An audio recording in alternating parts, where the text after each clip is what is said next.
कुछ ठीक है।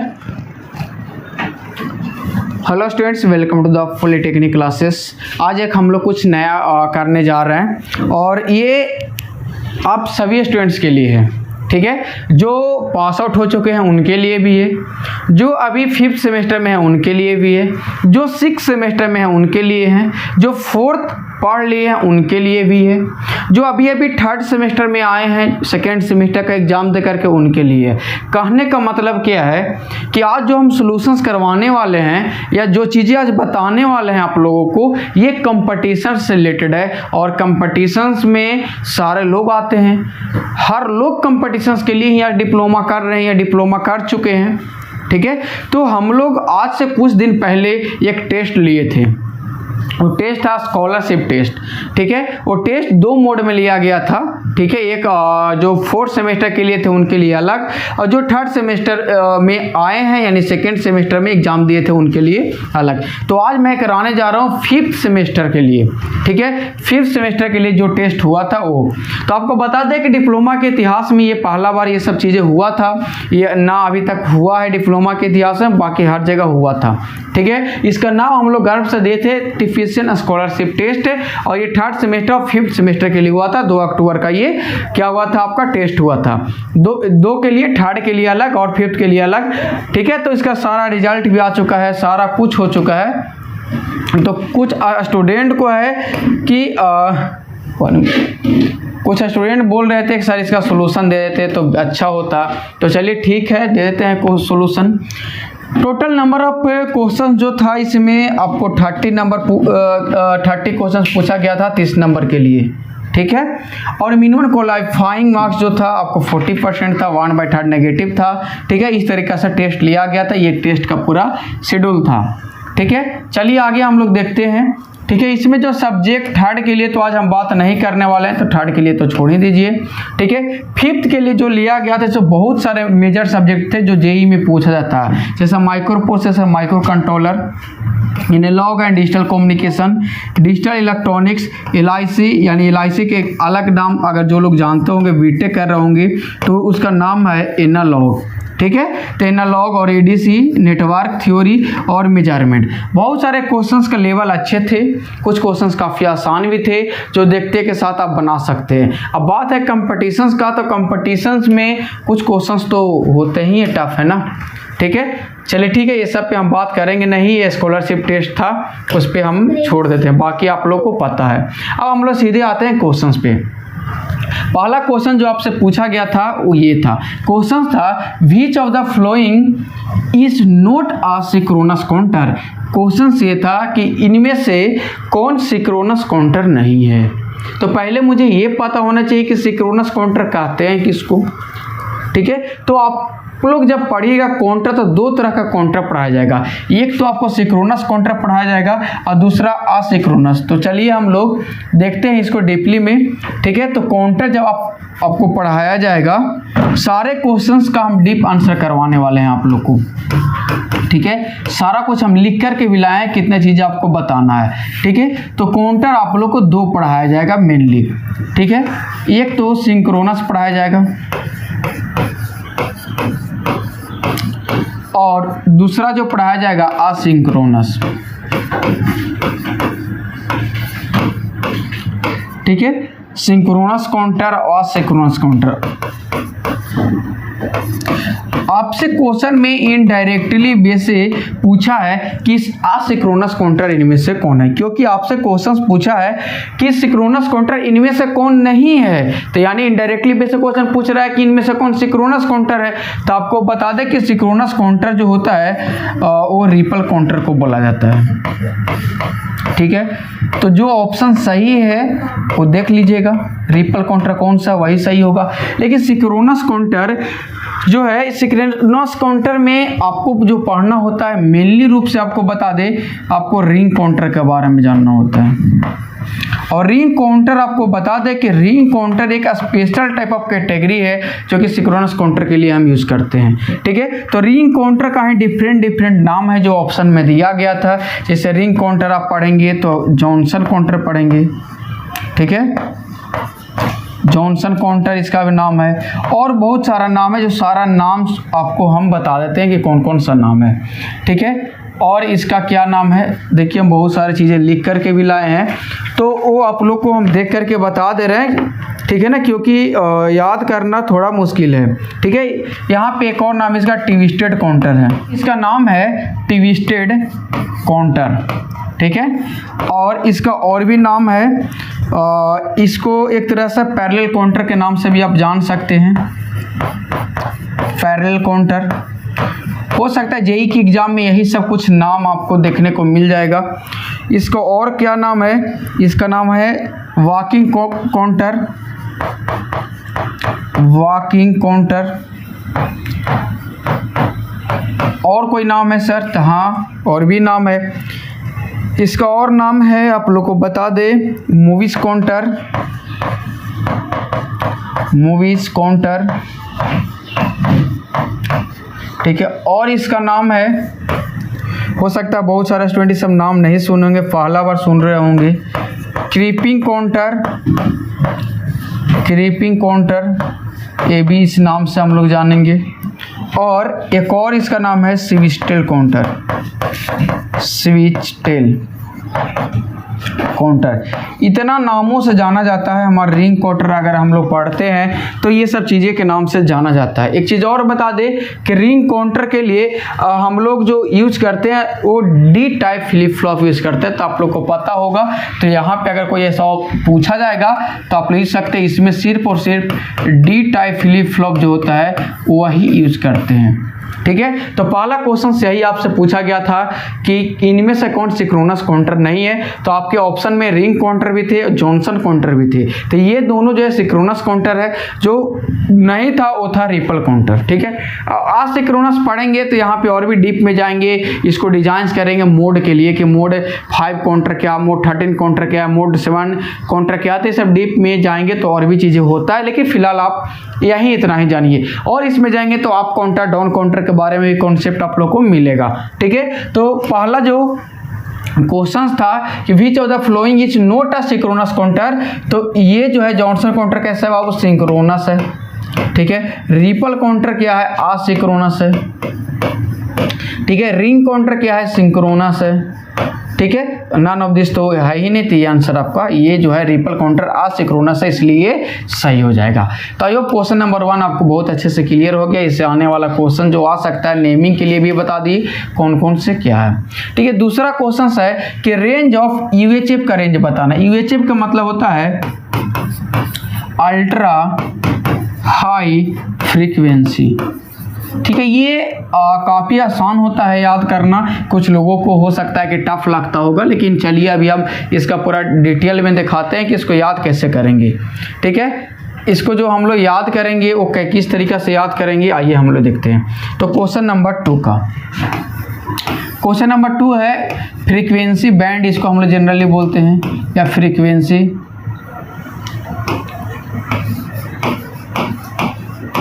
फ्रीक्वेंसी बैंड बोल दीजिए, ठीक है। फ्रीक्वेंसी बैंड जो याद करने का तरीका, वो नाम को याद रखेगा। नाम याद रखेंगे कहाँ से, तो सबसे पहले ऊपर से जो नेमिंग याद रखेगा, सबसे पहले जो याद रखना है एक्सट्रीमली लो, ठीक है। उसके बाद आगे चलना है आपको, ठीक है। एक्सट्रीमली लो फ्रीक्वेंसी, ठीक है। उसके बाद इससे थोड़ा सा ज़्यादा जो फ्रीक्वेंसी होता है उसको हम लोग बोलते हैं सुपर लो फ्रीक्वेंसी, ठीक है। इससे भी थोड़ा और ज़्यादा होता है उसको अल्ट्रा लो बोलते हैं, ठीक है। इसके बाद के फ्रीक्वेंसी को हम लोग बोलते हैं लो फ्रीक्वेंसी, फिर मीडियम फ्रीक्वेंसी, फिर हाई फ्रीक्वेंसी, और हाई फ्रीक्वेंसी के बाद से फिर ये रिपीट होने लगता है, high frequency, ultra high frequency, ठीक है, सुपर हाई फ्रीक्वेंसी, ठीक है, एक्सट्रीमली हाई फ्रीक्वेंसी,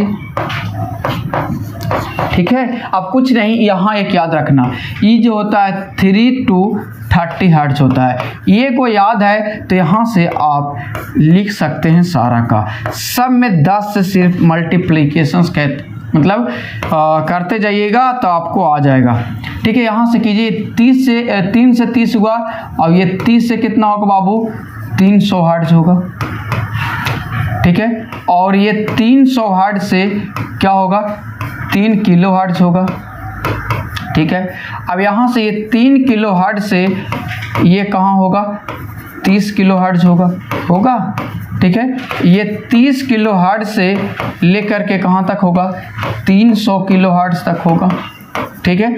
और ये 300 किलो हर्ट्ज से लेकर के कहाँ तक होगा, 3 मेगा हर्ट्ज तक होगा, ठीक है। अब इसके बाद 3 मेगा हर्ट्ज से लेकर के ये कहाँ तक होगा, 30 मेगा हर्ट्ज तक होगा, ठीक है। और ये 30 मेगा हर्ट्ज से लेकर के ये 300 मेगा हर्ट्ज होगा। ऐसा ही होता है क्या, मीडियम हाई सही। लो फ्रीक्वेंसी 3 से 303 किलो हर्ट्ज सही है। तो ये चीज़ें हैं और यहाँ से हम लोग चलेंगे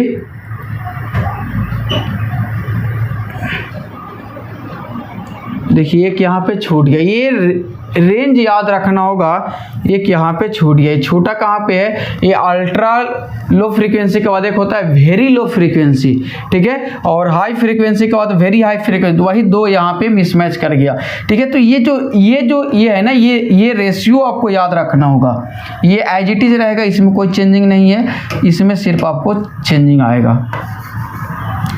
देखिए ये अगर आप याद रखते हैं अच्छे से तो आपको दिक्कत होगा ही नहीं। देखिए हम भी मिस्टेक होगा, ठीक है। यहाँ पे अल्ट्रा लो के बाद वेरी लो फ्रीक्वेंसी होगा, ठीक है। उसके बाद लो फ्रीक्वेंसी होगा, ठीक है। उसके बाद मीडियम फ्रीक्वेंसी होगा, ठीक है। उसके बाद हाई फ्रीक्वेंसी होगा। अब हाई के बाद रिपीट कीजिए, हाई के बाद ये होगा वेरी हाई फ्रीक्वेंसी होगा, फिर अल्ट्रा हाई फ्रीक्वेंसी होगा, तो उसके बाद क्या है सुपर हाई फ्रीक्वेंसी होगा, उसके बाद क्या एक्सट्रीमली हाई फ्रीक्वेंसी होगा, ठीक है ना। तो ऐसे आप याद रखिएगा। देखिए हम लोग गलत होने लगता है तो लगता है कि कहीं ना कहीं गलत किए हैं, लेकिन तुम लोग को क्या होगा, एक दो बार ये लिखना पड़ेगा, नहीं तो पता चलेगा इस तरह से लिखोगे और अभी क्या गलत ही हो जाता ना, ऑप्शन मैच ही कर जाता, ठीक है। तो अल्ट्रा हाई फ्रीक्वेंसी जो है 300 मेगाहर्ट्ज से क्या होगा, 3 गीगाहर्ट्ज होगा, ठीक है। सुपर हाई फ्रीक्वेंसी 3 गीगाहर्ट्ज से 30 गीगाहर्ट्ज होगा, ठीक है। और यहाँ पे 300 गीगाहर्ट्ज से ले 1 मिनट, यहाँ पे देखो 1 मिनट, यहाँ पे 30 गीगाहर्ट्ज होगा और 30 गीगाहर्ट्ज से लेकर के आप 300 गीगाहर्ट्ज तक होगा, ठीक है। आपसे जो पूछा गया था अल्ट्रा क्या पूछा है, यूएचए पूछा गया ना, अल्ट्रा हाई फ्रीक्वेंसी, आपसे ये पूछा गया था। क्लियर है। तो आप आसानी से अगर ये वाला रेंज याद रहा आपसे कि सबसे पहले क्या होता है ये लिफ्ट, और फिर क्या extremely low, super low, ultra low, very low, low, medium, high, अगर इतना भी आप याद रखते हैं हाई तक तो ये वाला रिपीट फिर से हो जाता है। यहाँ से ऊपर क्यों रिपीट हो जाता है, यानी वेरी लो है तो वेरी हाई पहले आ गया, और फिर अल्ट्रा लो है तो यहाँ पे देखो अल्ट्रा हाई आ गया, उसके बाद सुपर लो तो यहाँ पे सुपर हाई, एक्सट्रीमली लो यहाँ पे देखो एक्सट्रीमली हाई। तो ऐसे याद रखोगे तो ये रेंज काफ़ी आसानी से याद रहेगा, नहीं तो मिस्टेक कर जाओगे। लगता है सब यही 3 से 30 सब ऐसे ही 300 से ये रहता है, तो सब ऐसे ही रहता है, ठीक है। तो इस तरीक़ा से अगर याद रखते हो तो आंसर हो जाएगा। यहाँ पे जो आंसर आएगा 300 मेगाहर्ट्ज कहाँ दिया गया, 300 मेगाहर्ट्ज से 300 गीगाहर्ट्ज, ठीक है। तो ये क्वेश्चंस पूछा गया था क्वेश्चन नंबर 2 में। क्वेश्चन नंबर 3 में जो पूछा गया क्वेश्चंस, ये काफ़ी आसान क्वेश्चंस था। बोला गया था कि bandwidth of n bit binary number, यानी n bit binary number coded PCM signal for a modulating a signal having bandwidth of f hertz, यानी f हर्ट्ज के लिए आपको बैंडविड्थ निकालना था, ठीक है। अब हम लोग आते हैं देखते हैं इसका बैंडविड्थ का फॉर्मूला क्या होता है, पीसीएम का बैंडविड्थ, उससे हम लोग इसको निकालने का ट्राई करते हैं। आइए इसको डेप्थ में समझते हैं हम लोग। क्वेश्चन में दिया गया है कि पीसीएम का बैंडविड्थ निकालना है, ठीक है। बैंडविड्थ ऑफ पीसीएम, ऐसे बैंडविड्थ ऑफ पीसीएम इसका बराबर वाट है, यही वैल्यू निकालना है, ठीक है। आपको हम बता दें कि बैंडविड्थ जो होता है पीसीएम का, बैंडविड्थ का फॉर्मूला क्या होता है, बैंडविड्थ ऑफ पीसीएम, ठीक है। बैंडविड्थ ऑफ पीसीएम का जो फॉर्मूला होता है वो आरबी बाई क्या होता है 2। आरबी जहाँ पे आपको बता दें कि बीट रेट, आरबी क्या है, बीट रेट होता है, ठीक है, ये सब चीज़ें आप डिजिटल कम्युनिकेशन पढ़े होंगी तो ये सब बात आपको पता होगा। अब यहाँ पे जानते हैं कि आरबी का फार्मूला जो होता है बिट रेट ये कैसे निकालते हैं। तो एक फार्मूला इसमें और हम लोग को पढ़ना पड़ेगा कि आरबी बराबर होता क्या है। तो आरबी बराबर होता है एन इंटू एफ एस, ठीक है, एन इंटू क्या होता है एफ एस होता है। और एक चीज़ और हम लोग जानते हैं कि एफ एस फिर क्या है, एन क्या है, तो एन यहाँ नंबर ऑफ बीट है जो वहाँ पे कैपिटल एन से क्वेश्चन में बताया गया, एफ एस जो आपको सिग्नल फ्रीक्वेंसी होगा, ठीक है। तो अब यहाँ से अगर एक चीज़ और आप लोग को बताया कि एफ एस बराबर जो आप लोग सैम्पलिंग फ्रीक्वेंसी में पढ़े होंगे कि सर एफ एस बराबर क्या होता है, तो एफ एस बराबर होता है 2FM, ठीक है। अब ये होता है मैसेज सिग्नल, ठीक है। तो बेसिक जो रिक्वायरमेंट है इसको निकालने के लिए इतना ही है, ठीक है। अब हम लोग जानते हैं कि हम लोग को निकालना विड्थ ऑफ पीसीएम किसके लिए, तो फ्रॉम क्वेश्चंस चलेंगे, फ्रॉम क्वेश्चंस। अब क्वेश्चन से क्योंकि फार्मूला ही ड्राइव करना है तो एन बराबर जो दिया गया है वो कैपिटल एन दिया गया है और एफ एम बराबर ओके दे दिया है कि ये फर्ट्स के लिए आपको निकालना है। कितना फ्रीक्वेंसी के लिए ऐसा नहीं है, वो कहा है कि ये फर्ट्स के लिए आपको सिर्फ और सिर्फ निकालना है। जब ये निकालना है ये फर्ट्स के लिए तो हम लोग जानते हैं we know that bandwidth of PCM, bandwidth of PCM, bandwidth of PCM starting में बताया क्या होता है, आरबी बाई क्या होता है 2 होता है। अब आरबी बराबर जो फार्मूला आप लोग को बताया है कि एन इंटू क्या है एफ एस, तो यहाँ से तुम लिख सकते हो, क्या लिख सकते हैं कि आरबी बराबर क्या लिख सकते हैं कि आरबी बराबर एन को यहाँ कैपिटल एन से नोट किया गया है और एफ एस बराबर क्या होता है 2FM होता है, ठीक है। तो आरबी के जगह पे ये चीज़ हम मेंशन कर सकते हैं, आरबी की जगह पे हम लोग मेंशन कर सकते हैं N into 2FM, N into 2FM, N into 2FM by क्या होगा ये 2 है, ठीक है। तो यहाँ से अगर देखें तो 2 से 2 हम लोग कैंसिल आउट कर सकते हैं, ठीक है। तो क्या बच जाएगा एन इंटू क्या बच जाएगा FM, ठीक है, ये बच जाएगा। लेकिन ऑप्शंस में नहीं है तो यहाँ पे एफ एम बराबर क्या दिया गया, एफ एम बराबर क्वेश्चन में ए फर्ट्स के लिए दिया गया है कि फ्रीक्वेंसी जो है ए फर्ट्स है, कितना है नहीं पता, इसलिए फाइनल जो आंसर हो जाएगा कि bandwidth of PCM, bandwidth of PCM N into F M के जगह पे क्या हो जाएगा बाबू एफ हो जाएगा, तो एन इंटू एफ जहाँ भी है वो आपका आंसर हो जाएगा। तो इतना करने की आपको आवश्यकता नहीं था, डायरेक्ट आप वैल्यू पुट करते 2 मिनट में बन जाता। हम डेप्थ में इसलिए बता रहे, कुछ लोगों को नहीं पता है तो डायरेक्ट अगर बताएंगे तो हो सकता है कि उनको समझ में नहीं आएगा। और ये आसानी से सब लोग समझ गए कि यहाँ पे बैंडविड्थ ऑफ पीसीएम निकालना था, ठीक है। लेकिन हम लोग फार्मूला जानते हैं बैंडविड्थ ऑफ पीसीएम क्या होता है, आरबी बाई 2 होता है, जहाँ पे आरबी बीट रेट होता है, ठीक है। अब आरबी बराबर एक और फार्मूला आप लोग को पढ़ना एन इंटू एफ एस होता है, ठीक है। तो ये 2 फार्मूला आपने पढ़ा होगा, ठीक है। और एफ एस बराबर 2FM सैम्पलिंग फ्रीक्वेंसी में आप लोग को पढ़ाया गया होगा, ठीक है। तो ये दोनों अगर क्लियर है तो उसके बाद फ्रॉम क्वेश्चन से हम लोग चलेंगे, आंसर आ जाएगा, ठीक है। तो यहाँ पे आप लोग को कोई दिक्कत नहीं होना चाहिए। चलिए यहाँ तक कोई दिक्कत नहीं है। तो ये एन इंटू एफ कहाँ पे है, एन इंटू एफ आपका सी ऑप्शन है, ये सही हो जाएगा, ठीक है। आगे चलते हैं नेक्स्ट क्वेश्चन, क्वेश्चन नंबर 3 पे। क्वेश्चन नंबर 3 है, बहुत आसान सा क्वेश्चन है ये। क्वेश्चन नंबर 3 है कि for two port network condition of reciprocity in the term of H parameter and ABCD parameter. कहने का मतलब है कि यहाँ जो क्वेश्चन दिया गया है वो रेसिप्रोसिटी कंडीशन से दिया गया है और रेसिप्रोसिटी कंडीशन जो निकालना है आप लोग को एच पैरामीटर और एबीसीडी पैरामीटर के लिए। तो आइए हम लोग डेप्थ में समझते हैं कि रेसिप्रोसिटी कंडीशन होता क्या है, ठीक है। तो क्वेश्चन नंबर जो है कोई भी रहे हम लोग को समझना है रेसिप्रोसिटी थ्योरम और रेसिप्रोसिटी कंडीशन। हो सकता है कहीं पे स्पेलिंग अगर मिस्टेक हो जाए तो आप लोग देख लीजिएगा, ठीक है। स्पेलिंग तो रेसिप्रोसिटी का यही होता है, देखिए हाँ RACIPROCIT बस सही है, ठीक है। रेसिप्रोसिटी कंडीशन 2 तरीका के नेटवर्क में आप लोग अगर पढ़े होंगे तो एक रेसिप्रोसिटी कंडीशन होता है, एक सिमेट्री कंडीशन होता है। सिमेट्रिसिटी या सिमेट्रिक कंडीशन भी लिखो तो कोई दिक्कत नहीं है, सिमेट्री कंडीशन, ठीक है। ये दोनों कंडीशंस आपको ध्यान में रखना होगा। अगर ये दोनों कंडीशन आप ध्यान में रखते हैं तो आपको कोई दिक्कत नहीं है। इसका जो कंडीशंस होता है I1/V2 होता है, ठीक है। I1/V2 कहने का मतलब सर ये चीज़ें आप ला कहाँ से रहे हैं, तो टू पुट नेटवर्क आपने पढ़ा होगा और टू पुट नेटवर्क जो पढ़ा होगा कुछ इस तरीक़ा से आपको पढ़ाया गया होगा 3rd सेमेस्टर नेटवर्क में। ऐसे, ठीक है। ये होता है to port network, to port network, ठीक है। यहाँ पे होता है ये प्लस माइनस V1 होता है इनपुट पोर्ट पे, आउटपुट पोर्ट पे प्लस माइनस क्या होता है V2 होता है। यहाँ से I1 फ्लो करता है और यहाँ से आपका I2 फ्लो करता है, इसी को बोलते हैं हम लोग टू पोर्ट, ठीक है। तो I1 बाई V2 और ये जो है लिखे हैं I1 बाई V2, तो I1 यहाँ है V2 है, इसका ratio is equal to I2 by V1। इस रेशियो का अगर तुम निकालते हो तो आपको रेसिप्रोसिटी कंडीशन निकल जाएगा। क्या निकल जाएगा बाबू? रेसिप्रोसिटी कंडीशन निकल जाएगा।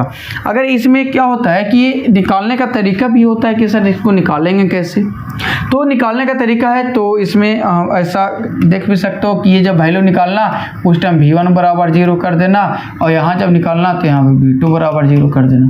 ऐसे भी करोगे तो आंसर आसानी से आ जाएगा आप लोग को, ठीक है। तो अगर ये V1 बराबर 0 करेंगे, V1 बराबर यहाँ से 0 करेंगे, ठीक है। तो V1 बराबर 0 करेंगे तो कुछ वैल्यू आएगा, ये वैल्यू जो आएगा वो डिफरेंट पैरामीटर के लिए अलग अलग होता है। जैसे कि अगर हम बात करें सर Z पैरामीटर के लिए, ठीक है, तो Z पैरामीटर का स्टैंडर्ड कंडीशन होता है, Z पैरामीटर का स्टैंडर्ड कंडीशन होता है।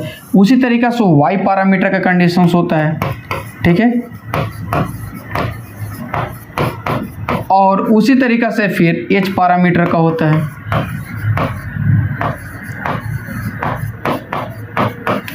और फिर लास्ट में ABCD पैरामीटर का होता है। सब का स्टैंडर्ड इक्वेशन होता है, ठीक है। और भी इस सब के बारे में थोड़ा बता दें कि ये जो होता है ओपन सर्किट पैरामीटर इसको बोला जाता है, ओपन सर्किट पैरामीटर या फिर और इम्पीडेंस पैरामीटर भी बोला जाता है, इम्पीडेंस पैरामीटर, ठीक है। इसी तरीका से इसको बोला जाता है एडमिटेंस पैरामीटर Y पैरामीटर को, और शॉर्ट सर्किट, और क्या बोलता है शॉर्ट सर्किट पैरामीटर बोला जाता है, ठीक है। उसी तरीके से H पैरामीटर को हाइब्रिड पैरामीटर बोला जाता है, हाइब्रिड पैरामीटर बोला जाता है। काफ़ी डेप्थ में लेकर के जा रहे हैं, ठीक है। उसी तरह से ABCD पैरामीटर को ट्रांसमिशन पैरामीटर बोला जाता है, ट्रांसमिशन पैरामीटर बोला जाता है, ठीक है। तो ये सब नेम भी याद रखिएगा। अब स्टैंडर्ड इक्वेशंस पे आते हैं कि इसका स्टैंडर्ड इक्वेशंस क्या होता है, ठीक है। तो इसका स्टैंडर्ड इक्वेशंस होता है V1 बराबर Z11 I1 plus Z12 I2, और V2 बराबर होता है Z21 I1 प्लस Z22 आपको I2। उसी तरीक़ा से Y पैरामीटर का भी होता है, ठीक है। Y पैरामीटर का होता है I1 बराबर Y11 V1 plus Y12 V2, और I2 बराबर होता है Y21 V1 plus Y22 V2, ठीक है।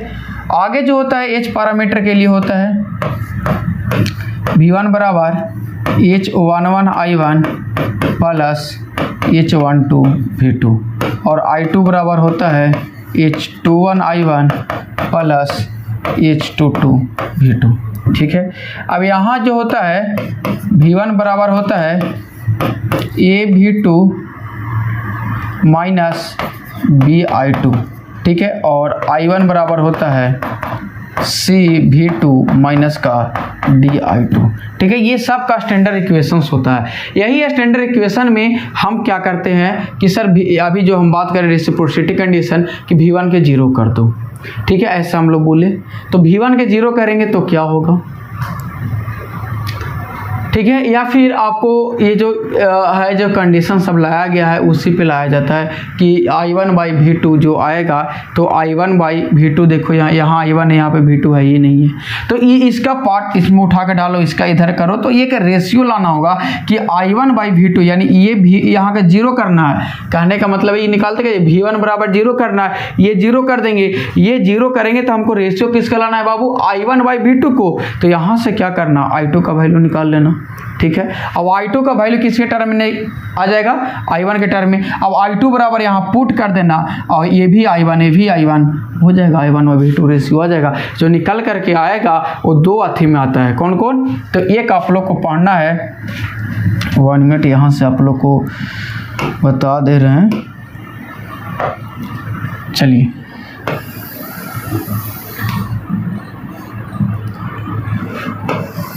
सारा कुछ बता दे रहे हैं यहाँ पे। हर एक एग्जाम में पूछा जाता है और थर्ड सेमेस्टर के लिए MCQ में ये पूछा जाएगा, ध्यान रखना। तो थर्ड सेमेस्टर वाले आप लोग अच्छे से देख लेंगे, ठीक है ना। थर्ड सेमेस्टर आपका MCQ में पूछा जाता है SCN में, ठीक है। किट्स हो गया,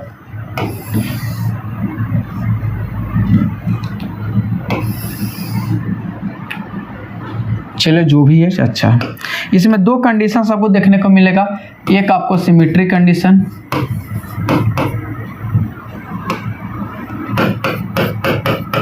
और दूसरा जो मिलेगा वो रेसिप्रोसिटी कंडीशन मिलेगा, ठीक है। सिमेट्री कंडीशन होता है Z पैरामीटर के लिए Z11 बराबर Z22, Y पैरामीटर के Y1 बराबर Y22। कैसे आता है आप लोग को बताया जाएगा।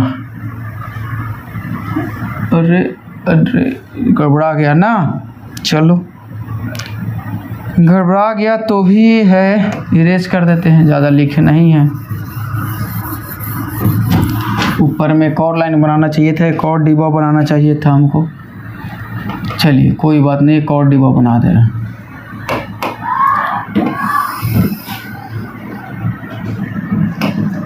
ये जो है सिमेट्री और ये है रेसिप्रोसिटी, ठीक है। यहाँ है Z11 बराबर क्या होगा Z22, सिमेट्रिक कंडीशन लिख रहे हैं, Y11 बराबर Y22 और इस होता है H11 into H22 minus H21 into H12 into H21 is equal to 1, या फिर इसको डेल ऑफ H बराबर 1, दोनों में से कोई एक होता है, ठीक है। और लास्ट में होता है A बराबर क्या होता है D होता है, ठीक है। ये आपको रेसिप्रोसिटी सिमेट्रिसिटी, रेसिप्रोसिटी का होता है Z12 बराबर Z21, Y12 बराबर Y21, ठीक है। और H12 बराबर माइनस ऑफ H21 और ये होता है AD माइनस BC बराबर 1 होता है। आपसे जो पूछा गया था सिमेट्रिसिटी कंडीशंस किसके लिए पूछा गया था बाबू, आपसे पूछा गया था H पैरामीटर के लिए, ठीक है। तो एक ये आंसर सही हो जाएगा और दूसरा ये जिस ऑप्शन में मिल रहा है उस ऑप्शन को देख लेना, आंसर आ जाएगा। तो ये कंप्लीट एनालिसिस आप लोग को बता दिया गया है, जिससे आप एक एक चीज़ देख सकते हैं। जिसका स्क्रीनशॉट लेना हो एक ही बार पूरा कर ले सकते हैं, आ जाएगा पूरा, हाँ आ गया पूरा। इसको लेना हो ये एक ही बार पूरा को ले सकते हैं, क्योंकि ये इम्पोर्टेंट है थर्ड सेमेस्टर के लिए भी और फिफ्थ सेमेस्टर के लिए, जो पास आउट होगा उसके लिए, कंपटीशंस के लिए। तो आपको हम पहले ही बताएं कि सारे सेमेस्टर के लिए ये इम्पोर्टेंट है। आप इलेक्ट्रॉनिक्स इंजीनियरिंग से है तो आपके लिए ये है, ठीक है। आपको पूछेगा ही पूछेगा। चलिए तो ये ऑप्शंस यहाँ पे देखिए, ऑप्शंस में क्या है, H12 इंटू H22 H12 है, AD माइनस ये तो होगा नहीं, ठीक है। H12 और H21 है, AD माइनस BC, तो ये C ऑप्शन सही है आपका। क्या है, C ऑप्शन सही है रेसिप्रोसिटी कंडीशंस के लिए। तो यही बताए ना रेसिप्रोसिटी कंडीशन। अच्छा ओहो मिस्टेक हो जाता है, तो मुझसे रेसिप्रोसिटी पूछा है H पैरामीटर के लिए जी, तो ये आंसर सही है और ये सही होगा ना। हमें H का ही दोनों बता, हमें लगा कि H का ही दोनों पूछा है, सिमेट्रिसिटी और रेसिप्रोसिटी, ठीक है। तो दोनों का अलग अलग पूछा है, तो उस तरीक़े से अलग अलग यहाँ पे आंसर है। बाकी कंप्लीट एनालिसिस आप लोग को हम करा दिए। चलिए आगे चलते हैं नेक्स्ट क्वेश्चन, क्वेश्चन नंबर है 5। क्वेश्चन नंबर 5 में कुछ है नहीं, याद रखेगा कि in number of edge in a complete graph of n vertices, तो इसका होता है n/2, यानी परमुटेशन कॉम्बिनेशन आप लोग पढ़े होंगे, ठीक है ना। तो इसका जो आंसर आना है वो आंसर ऑप्शन में नहीं है, शायद ऑप्शंस में नहीं है, ये मिस्टेक हो गया है, ठीक है। इसका आंसर होगा n इंटू n-1/2 होगा, ठीक है। इसको ऑप्शन में आप लोग करेक्ट कर लेंगे, ठीक है, ये डायरेक्ट आंसर लिख लेंगे, n इंटू n माइनस 1/2 होता है। ठीक है, तो यहाँ पे शायद 2 लिखना चाहिए तो n लिखा गया, टाइपिंग मिस्टेक है, तो इसका आंसर ऑप्शन में नहीं है, तो इसका आंसर ये होता है n इंटू n माइनस 1/2 होता है। या फिर इसका आंसर एक चीज़ और नहीं वही होगा। ठीक है, चलिए आगे है कि duty cycle of multi vibrator output. तो ड्यूटी साइकिल को अल्फा से हम लोग डिनोट करते हैं और अल्फा बराबर होता है T/T होता है। तो ये ऑप्शन में है, अगर ये ऑप्शन में है तो मिल जाएगा, नहीं तो इसका आंसर ऐसा हो सकता था T/T प्लस T ऑफ। अगर ये है तो ये ऑप्शन सही है। यहाँ और अल्फा और लिख सकते हैं हम लोग T/, यहाँ पे ऐसा अगर ऑप्शन है कि यहाँ से ऐसा कर सकते हैं और कुछ कर सकते हैं, तो ऑप्शन मिल जाना चाहिए T/T T/T, तो ये होगा नहीं। ऐसा कर सकते हैं हम T/on प्लस T ऑफ को टोटल टाइम बराबर होता है T/on प्लस T ऑफ होता है। ठीक है, तो अगर T ऑफ बराबर अगर निकालना है तो T माइनस T ऑन होगा, तो T माइनस T ऑन होगा। ठीक है, तो अगर ऐसा निकाल कोई सोच सकते हैं, अगर ऐसा तो T ऑन से T ऑन कैंसिल हो जाएगा, तो T/T यहाँ जाएगा। अगर ये ऑप्शन में है या फिर ये ऑप्शन तभी सही हो सकता है। देखो पहला ऑप्शन सही है, ये नहीं होगा कि T/on प्लस T नहीं होगा, T/on प्लस T तो माइनस T/on इससे कैंसिल हो जाएगा, तो ये नहीं होगा और ये भी नहीं होगा, तो ऑल ऑफ द अबव भी नहीं होगा। यानी आंसर इसका ये सही है, और नहीं तो T/T कहीं पे है तो ये आंसर सही है। चलिए आगे हम लोग मूव करते हैं। आगे क्वेश्चन है कि impurities like indium are added to intrinsic semiconductor. ठीक है, अब इंडियम क्या होता है ये थोड़ा सा जान लीजिए, तब तो इसका आंसर बना सकते हैं। इसका तो एक चीज़ क्लियर है कि जंक्शन डायोड नहीं होगा और नॉन ऑफ द अबव नहीं होगा। जब होगा तो पी टाइप होगा, नहीं तो एन टाइप होगा। तो आइए इसके बारे में हम डिटेल एनालिसिस आप लोग से करते हैं।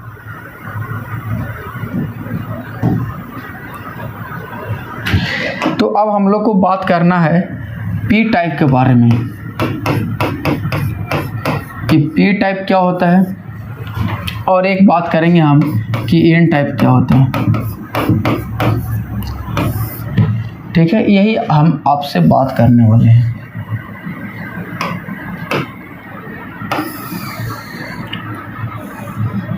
चलिए आइए वन बाय वन हम देखते हैं। सबसे पहले पी टाइप सेमीकंडक्टर में हम लोग करते क्या है, तो पी टाइप में हम लोग करते हैं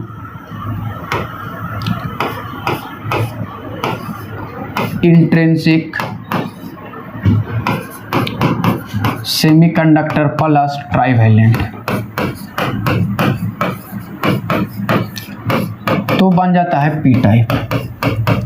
ठीक है, तो इंट्रिंसिक सेमीकंडक्टर प्योर सेमीकंडक्टर को बोलते हैं, आप लोग को पता है। मेन अब बात करना हम लोग को ट्राइवैलेंट क्या होता है। ठीक है, तब आइए हम लोग देखते हैं ट्राइवैलेंट के बारे में। ट्राइवैलेंट, ठीक है, तो ट्राइवैलेंट जिसका वैलेंस इलेक्ट्रॉन कितना हो, 3 हो। ठीक है, इसके लिए हम बात करते हैं। ठीक है, पी टाइप का मेजॉरिटी चार्ज कैरियर जो होता है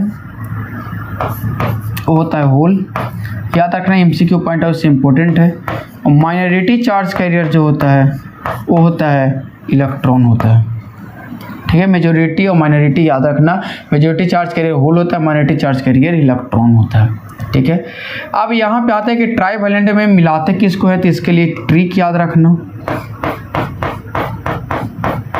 ठीक है, बॉल, ठीक है, गंगाधर, इंडियन तिलक, ऐसे ही IM होता है। ठीक है, तिलक TL से होता है। ठीक है, तो ये आप याद रख सकते, बाल, गंगाधर, इंडियन तिलक, ये अगर याद रहेगा तो आप बना सकते हैं। कैसे सर, तो B से क्या होता है, B से होता है बोरॉन। सबसे पहले TL से होता है टैलियम। स्पेलिंग देख लेते हैं, यही है ना, इसका स्पेलिंग हम देख लेते हैं, थोड़ा सा 1 मिनट वेट करेंगे। सारा THA होता है, देखो स्पेलिंग में THALLIUM। ठीक ठीक है। टीएल से होता है, ये होता है, ठीक है। आईएम से आपको क्या होता है, जो आपको क्वेश्चन में शायद इंडियम दिया हुआ था ना, 1 मिनट, ये IN यहाँ पे कर लो, बाल गंगाधर इंडियन तिलक याद रखना, सब क्वेश्चंस बन जाएगा, ठीक है ना। बाल गंगाधर इंडियन तिलक याद रखना, सारे बन जाएगा, ठीक है। IN से होता है इंडियम, DIUM, ठीक है। GA से होता है गैलियम, ये ऐसे हम मिला दे रहे हैं ताकि आप लोग को पता चले, गैलियम, ठीक है। और AL से होता है आपको एल्युमिनियम, ठीक है। और B से होता है बोरॉन, ठीक है। तो आपको ऑप्शन में यही पूछा, क्वेश्चंस में पूछा गया था कि पी टाइप में जो इम्प्योरिटीज हम लोग मिलाते हैं और ट्राइवैलेंट का मिलाते हैं, तो ट्राइवैलेंट में कौन सा मिलाते हैं, तो आपको यही मिलाते हैं, चाहे थैलियम, इंडियम, गैलियम, एल्युमिनियम या बोरॉन, यही में से कोई ऑप्शंस था, ऑप्शंस में इंडियम था, तो ये आपका आंसर क्या हो जाएगा, यहाँ पे आपको ये सही हो जाता है, करेक्ट, ठीक है। इसी तरीक़ा से आपको याद रखना किसके लिए, एन टाइप के लिए, कि एन टाइप क्या होता है। तो एन टाइप आपको बता दे कि इंट्रिंसिक प्लस पेंटावायलेंट,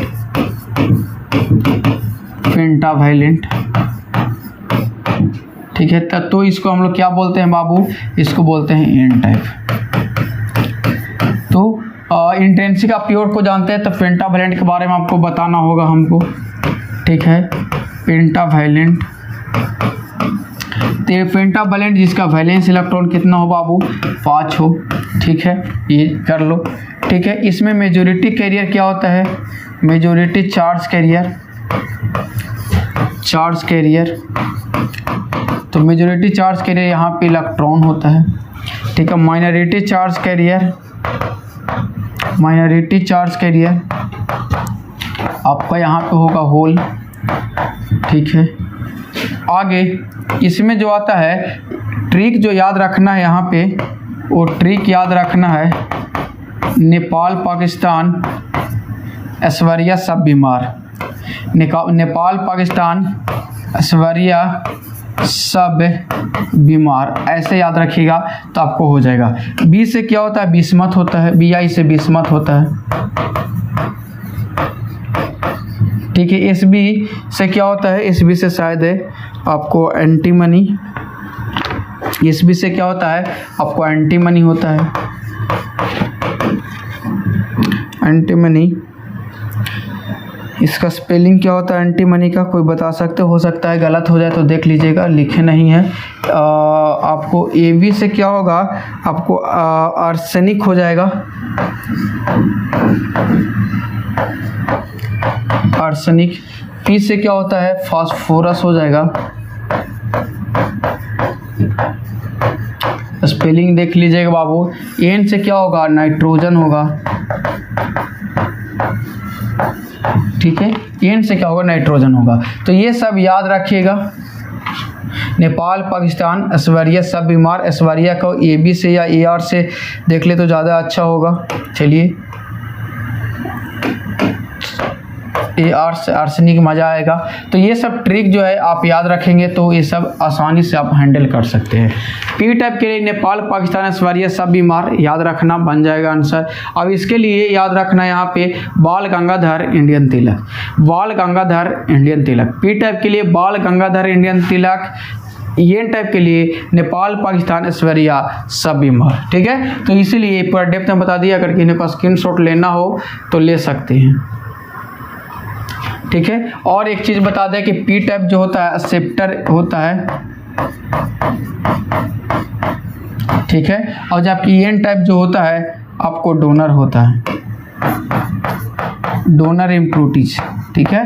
ये भी याद रखिएगा इसमें, और इसमें याद करने का कोई चीज़ है, ये ज़्यादा पूछा था, याद रखना मेजॉरिटी चार्ज करिए, माइनॉरिटी चार्ज करिए, जैसे मेजॉरिटी चार्ज करिए, माइनॉरिटी चार्ज करिए, ये ज़्यादा पूछा जाता है।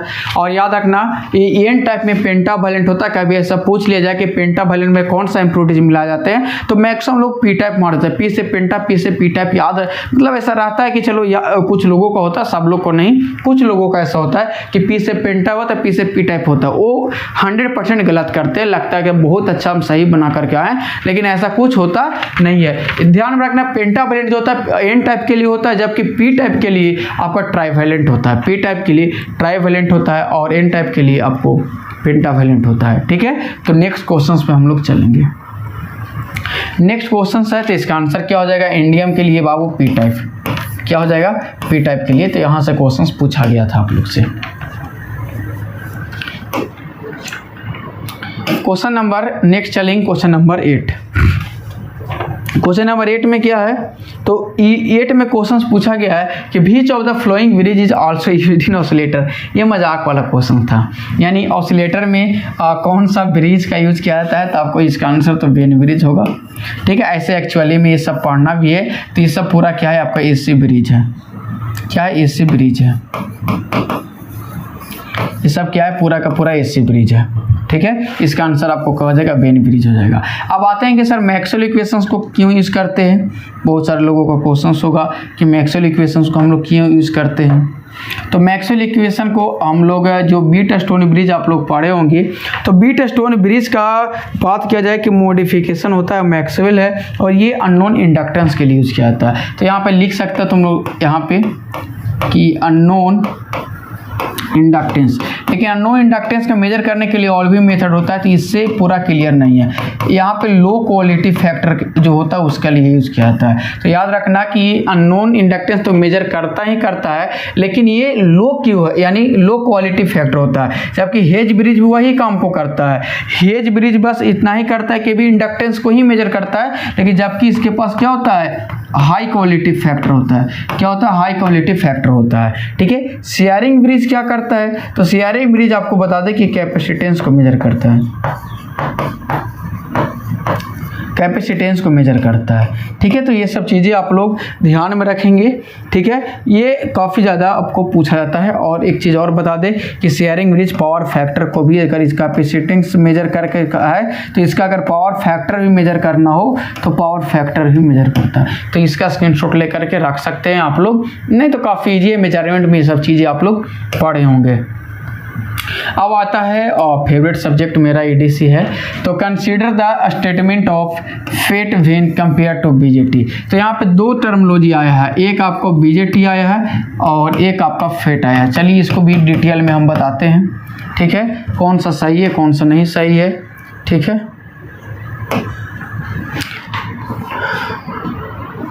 इसको बड़ा कर ले तब ना स्क्रीनशॉट करके छोटा करके दिखाते हैं आप लोग को। अभी जो क्वेश्चंस आया है आप लोग से पूछा गया है वो ट्रांजिस्टर से रिलेटेड है। किससे? ट्रांजिस्टर से। अब ट्रांजिस्टर कितना प्रकार का होता है सर? दो प्रकार का होता है। ट्रांजिस्टर जो होता है वो दो प्रकार का होता है।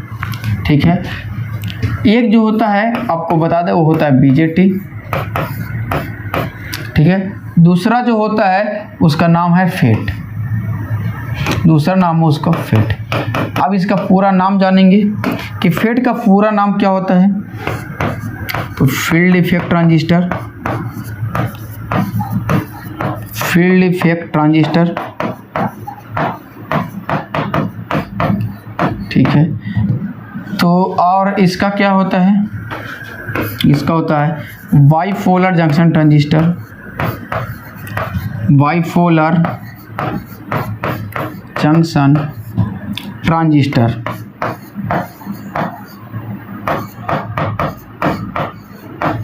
ठीक है, अब आते हैं कि बाइपोलर जंक्शन ट्रांजिस्टर में होता क्या क्या चीज़ें है उसके बारे में बात करेंगे। तो यहाँ पे आपको जो होता है ये करंट कंट्रोल डिवाइस होता है, current control device, current control device होता है।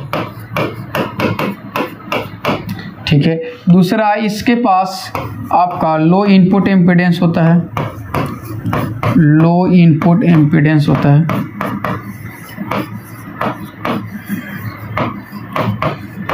यहाँ पे जो करंट फ्लो करने के लिए बोथ इलेक्ट्रॉन एंड होल का रिक्वायरमेंट होता है।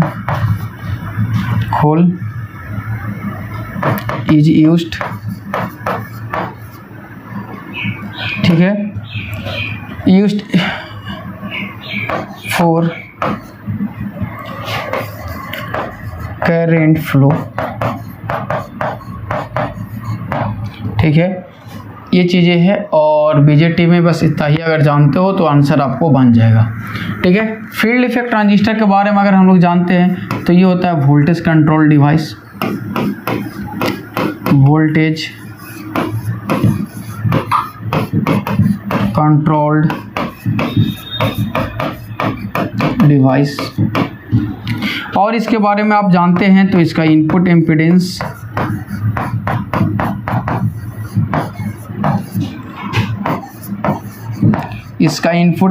क्या होता है, हाई होता है, ठीक है। यहाँ मेजॉरिटी कैरियर को सिर्फ यूज किया जाता है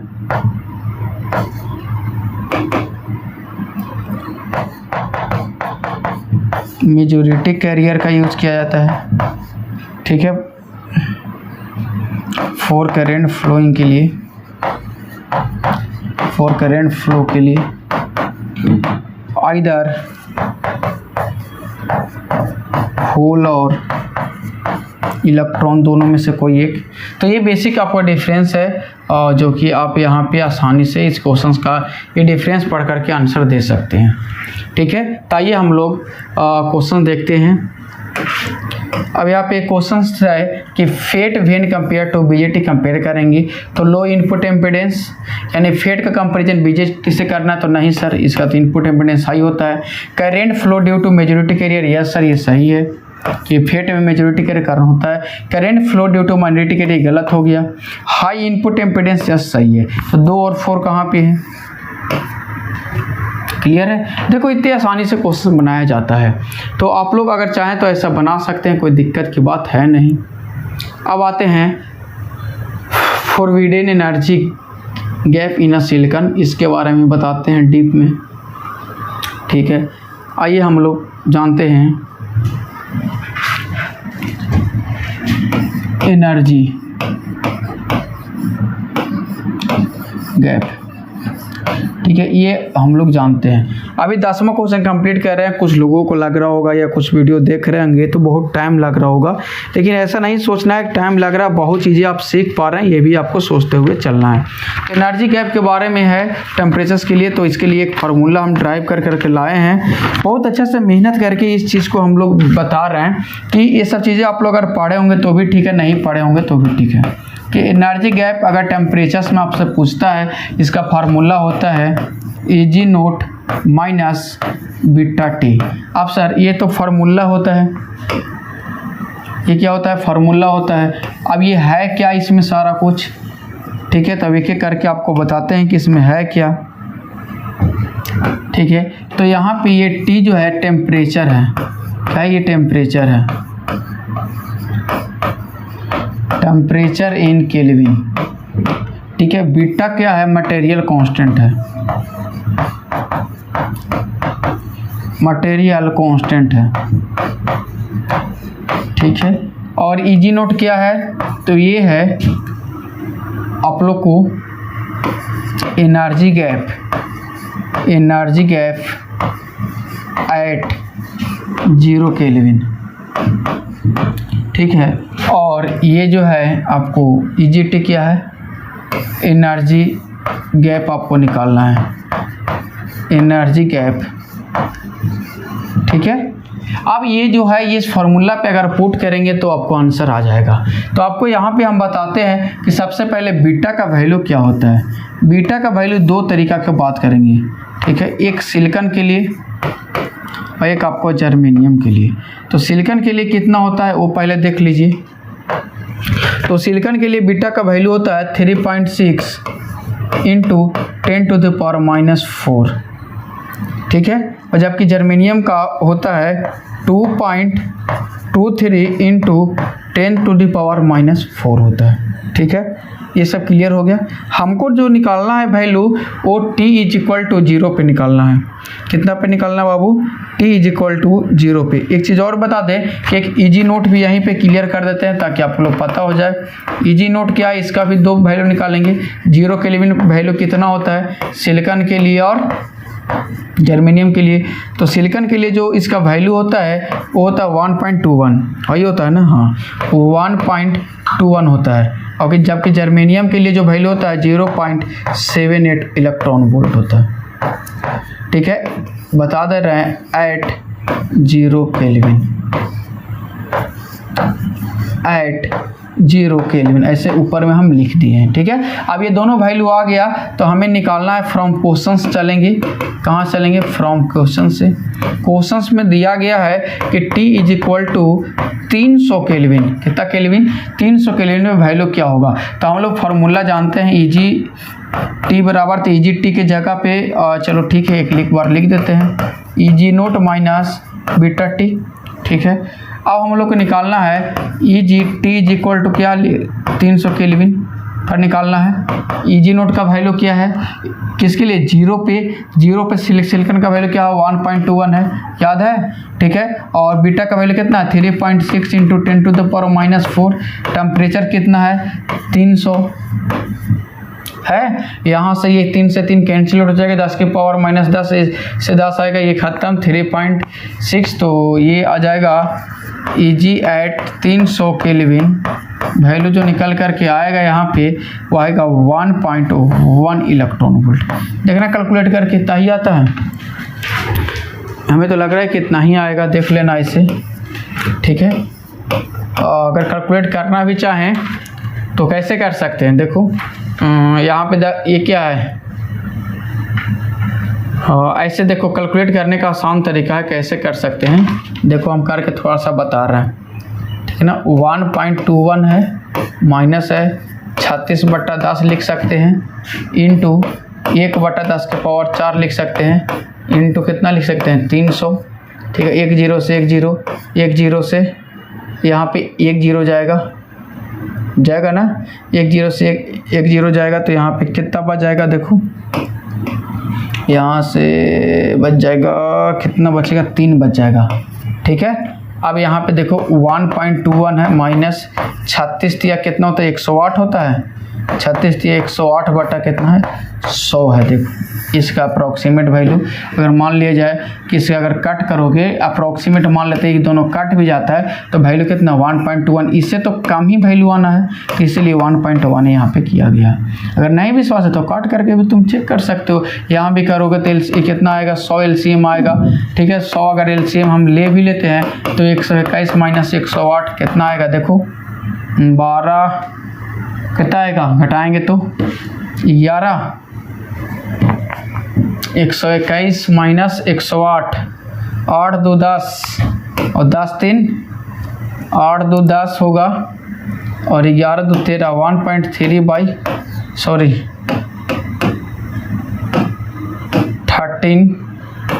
बाई कितना आ जाएगा? 100 आ जाएगा जी। 13 बाई 100 आ जाएगा, तो ये हो जाएगा 0.1, 1.1 आ रहा है, ऐसा थोड़ी ना होगा। देख ला कैलकुलेशन तुम यहाँ से कहाँ पे कहीं मिस्टेक नहीं ना हो रहा? अच्छा हाँ, यहाँ पे 3 0 ना होगा जी, 10⁻3 पे हम भी कहें। ठीक है, यहाँ पे 3 0 होगा। ठीक है, तो 3 0 होगा तो यहाँ पे 1210 हो जाएगा। अब घटाओ कितना होता है? अब 1210 में से 1210 में से 108 घटाओ, कितना? यहाँ पे 2 हो जाएगा।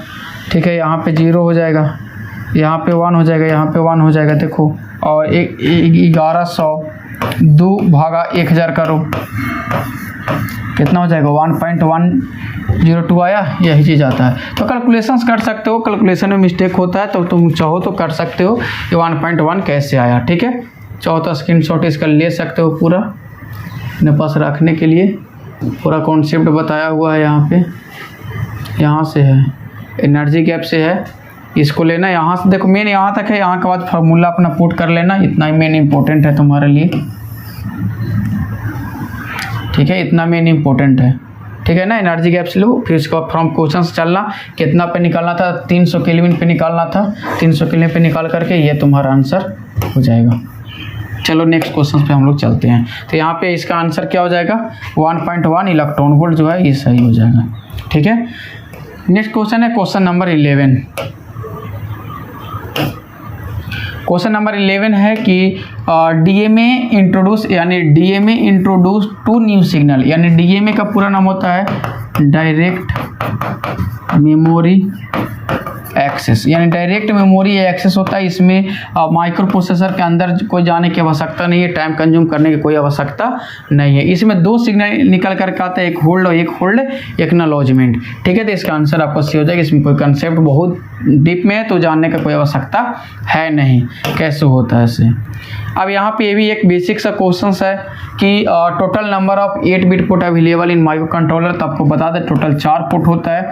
इसमें होता है पोर्ट 0, पोर्ट 1, पोर्ट 2 और एक होता है पोर्ट 3। पोर्ट 1 जो यूज़ करते हैं लोअर ऑर्डर के लिए, लोअर ऑर्डर एड्रेस, ठीक है, जबकि पोर्ट 2 यूज करते हैं higher order address, higher order address.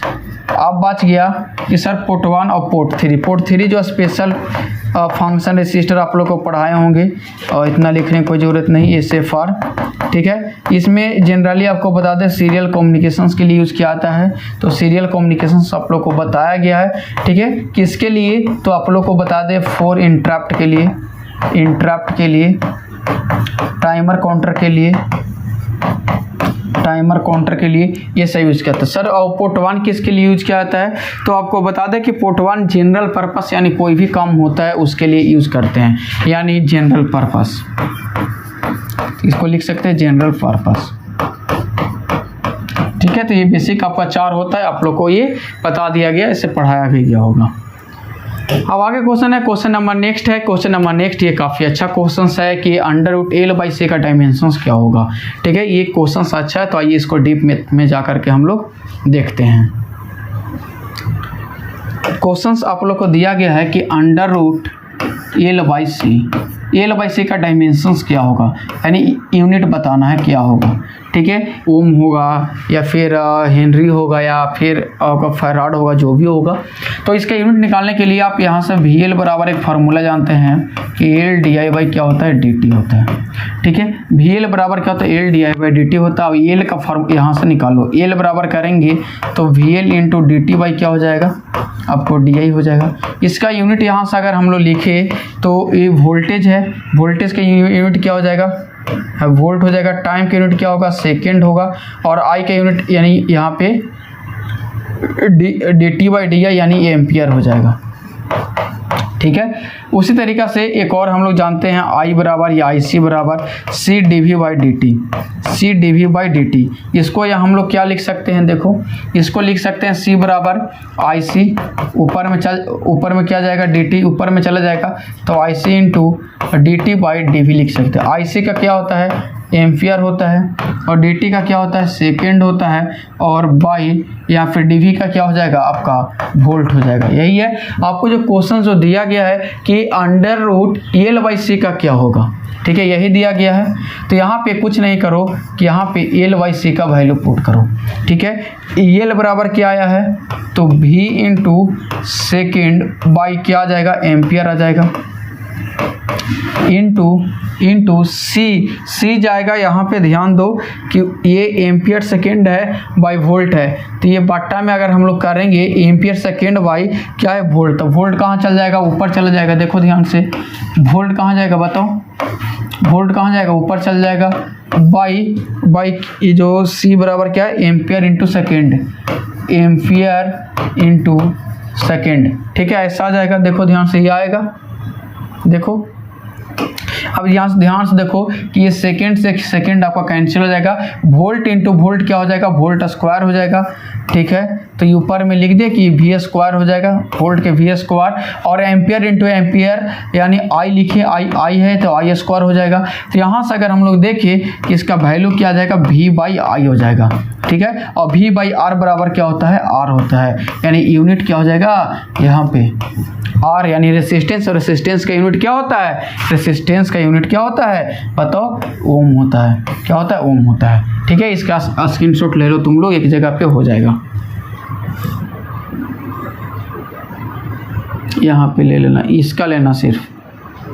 ठीक है, ये आप स्क्रीनशॉट रख सकते हैं अपने देखने के लिए। तो ये आपका है वो काफ़ी आसान सा क्वेश्चन था, लेकिन थोड़ा सा ये जो फार्मूला जिनको पता है वो आसानी से बना सकते हैं। तो इसका आंसर क्या हो जाएगा आपको, डी रेसिस्टेंस हो जाएगा।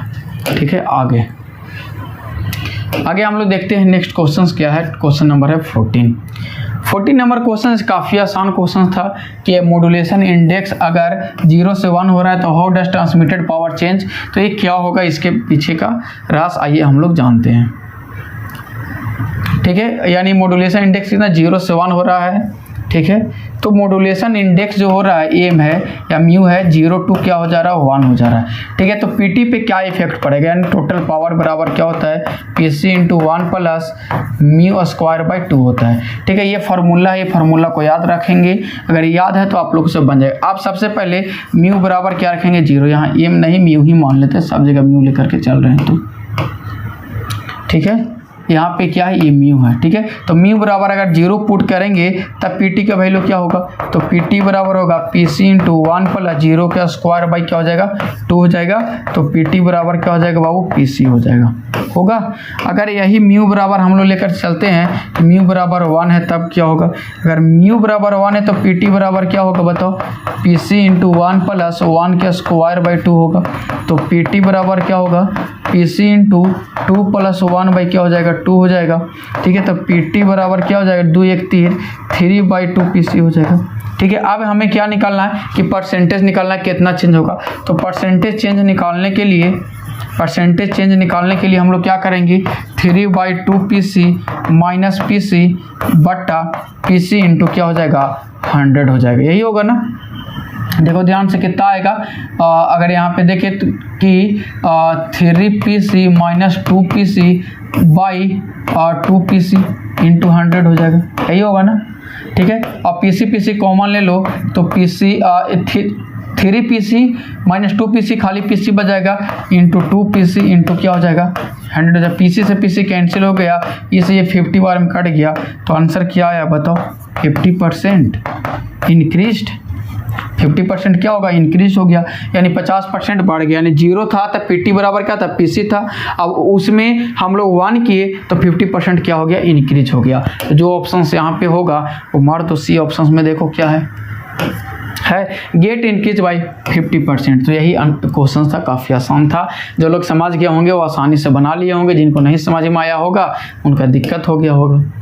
ठीक है, अब यहाँ पे जो क्वेश्चंस है कि consider the following pulse with modulation, pulse code modulation और pulse with modulation, which of the following communication are not digital. इसमें से कौन डिजिटल नहीं है, ऐसे बता दें कि डिजिटल मॉड्यूलेशन का ही टाइप है।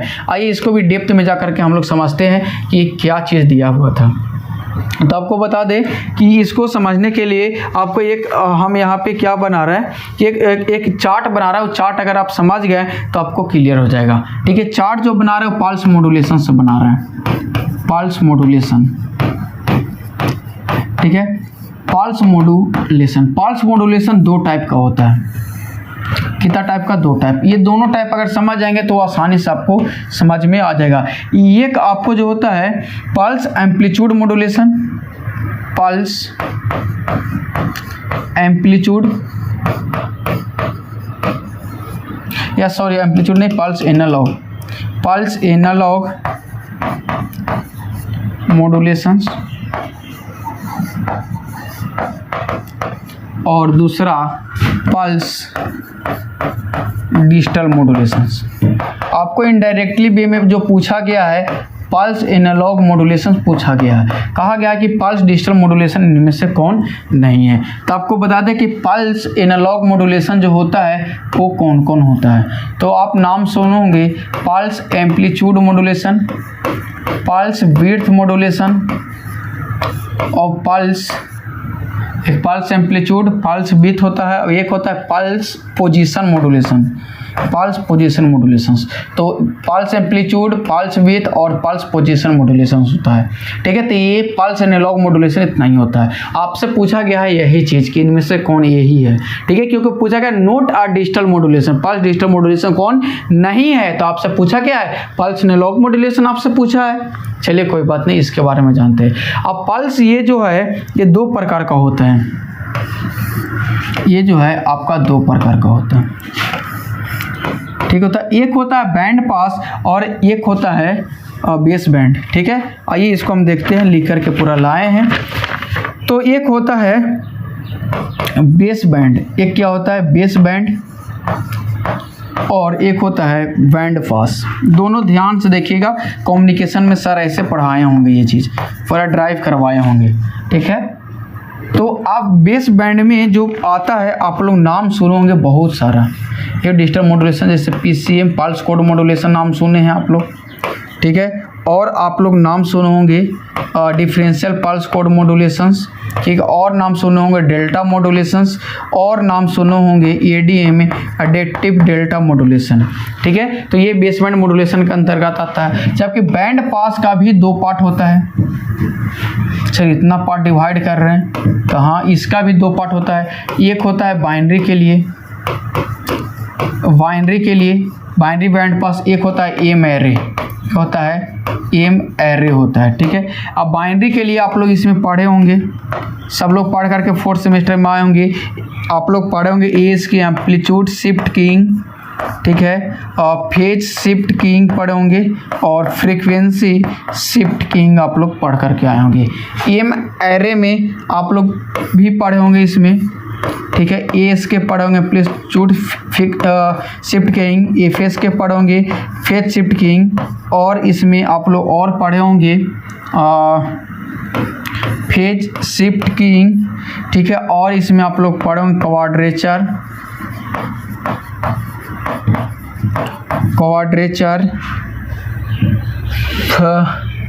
और एक पढ़े होंगे आप लोग इसमें मिनिमम, और इसमें क्या पढ़े होंगे minimum shift keying, quadrature shift keying, ये सब आप लोग पढ़ करके आए होंगे। आपसे इस क्वेश्चन में यही पूछा गया था कि कौन सा डिजिटल नहीं है।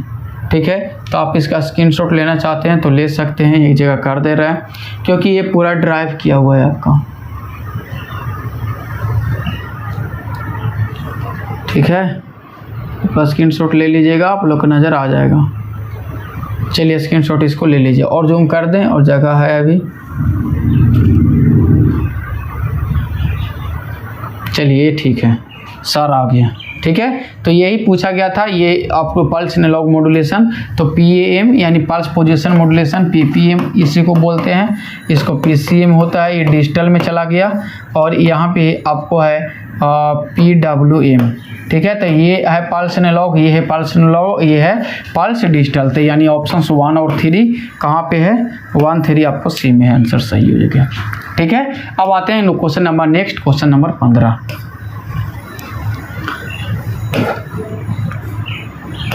क्वेश्चन नंबर 15 काफ़ी आसान है, एसोसिएटिव लॉ से डायरेक्ट क्वेश्चन दिया गया था कि A plus A bar B है, तो इसको एसोसिएटिव लॉ से अगर लिखेंगे तो लिख जाएंगे A plus A bar into A plus B। इसका वैल्यू होता है 1 इंटू ये हो जाएगा, यानी A प्लस ये B हो जाएगा, A प्लस B जहाँ भी आपको सही हो जाएगा। ठीक है, चलिए नेक्स्ट क्वेश्चन। हाँ, इसमें है काफ़ी आसान है कि in linear size superposition theorem principle can be applied to calculate. तो आपको बता दें कि सिर्फ और सिर्फ इसका आंसर आपको डी हो जाएगा। आंसर क्या होगा आइए समझते हैं। सुपरपोजिशन को कैलकुलेट करने के लिए हम लोग करंट और वोल्टेज को यूज़ करते हैं, करंट एंड वोल्टेज को। ठीक है। इसका यूज़ करते हैं more than one source, more than one source यानी एक सोर्स के लिए यूज़ नहीं करते, एक से ज़्यादा के लिए यूज़ करते हैं, ठीक है। इसको बाइलेटरल, ठीक है, लीनियर, टाइम इनवेरिएंट, वेरिएंट के लिए यूज किया जाता है, ठीक है। तो सुपरपोजिशन थ्योरम से इतना चीज़ें आप याद रखेंगे तो आपको सारा कुछ हो जाएगा। एक चीज़ और बता दें, एसी को and as well as DC दोनों को हम लोग यूज़ करते हैं, यानी एसी के लिए भी और डीसी के लिए भी यूज़ करते हैं। तो क्वेश्चन नंबर 17 था, इसका आंसर डी था, इसका ऑप्शन में नहीं दिया गया था। आगे है कि डिफरेंस बिटवीन मेजर्ड वैल्यू और ट्रू वैल्यू को हम लोग बोलते हैं एरर। क्या बोलते हैं? एरर, ठीक है।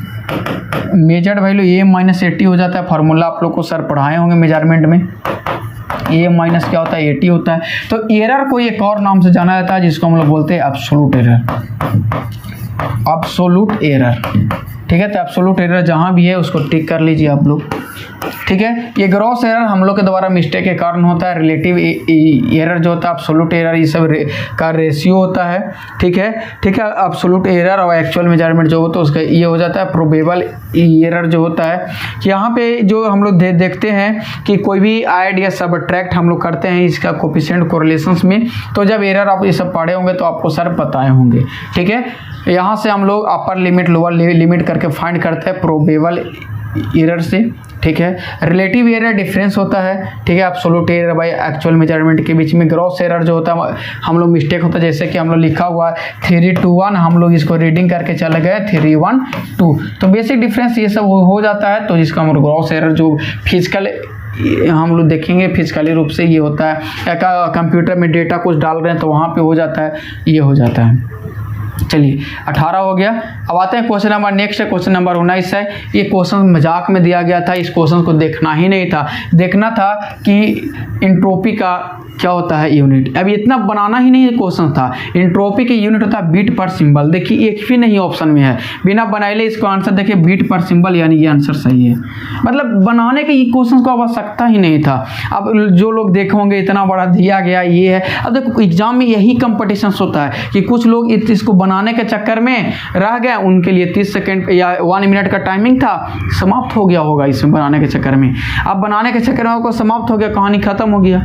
अब जो लोग इसको बनाएंगे हम ही क्यों, बनाने का कोई फायदा है कि अगर देखो एग्जाम में ये सब ध्यान देना, जो भी कंपटीशन की तैयारी करते हो, अगर यूनिट सबका सेम रहता है, जैसे बीट पर सेकंड है, बीट पर सिंबल है, सिंबल पर सेकंड है, सिंबल पर बीट है, तो ये अगर ये डिफरेंट रहता, सॉरी ये सेम रहता तो हम बनाते, तो ये सेम रहता तो ये 1.75 है, ये आपको क्या रहता, डिफरेंट रहता। तो इस कॉमन सेंस लगाने के लिए क्वेश्चन दिया था। क्वेश्चन कुछ इस तरह से दिए थे, और ये VVI होता है 4th सेमेस्टर में जो डिजिटल कम्युनिकेशन इंफॉर्मेशन थ्योरी पढ़ना होता है, ये हर साल न्यूमेरिकल पूछा जाता है इससे। और कोई भी जेईई एग्जाम्स में अगर इंफॉर्मेशन थ्योरी से क्वेश्चन आना हो तो यहाँ पे एंट्रोपी या इंफॉर्मेशन रेट निकालने के लिए आता ही आता है, ठीक है। तो ये क्वेश्चन खैर ऐसे हम बता देते हैं कि क्वेश्चन का आंसर कैसे लाएंगे 1.75, लेकिन ये बनाने का तरीका बता रहे हैं। क्वेश्चन बनाने की आवश्यकता नहीं था, सिर्फ यूनिट देख करके जिनको यूनिट याद है एंट्रोपी का वो आसानी से बना सकते थे, ठीक है। चलिए इसको हम लोग डिटेल में देखते हैं कैसे होता है, ठीक है। तो आइए यहाँ पे दिया गया है 1/2, 1/4, 1/8, 1/8, यही दिया हुआ ना। चलो चलिए इसको आगे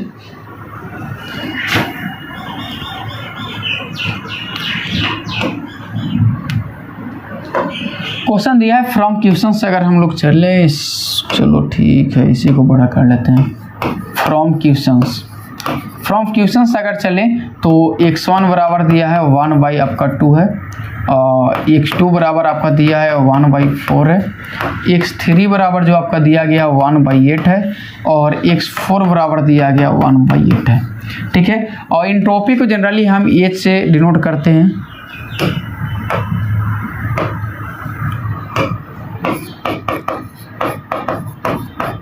एंट्रोपी को H से डिनोट किया जाता है। एंट्रोपी वाला फार्मूला होता है summations of I into XI, यानी XI log 1 आपको PI प्रोबेबिलिटी होता है PXI, ठीक है। यही फार्मूला होता है, और ये फार्मूला देख लेते हैं एक बार।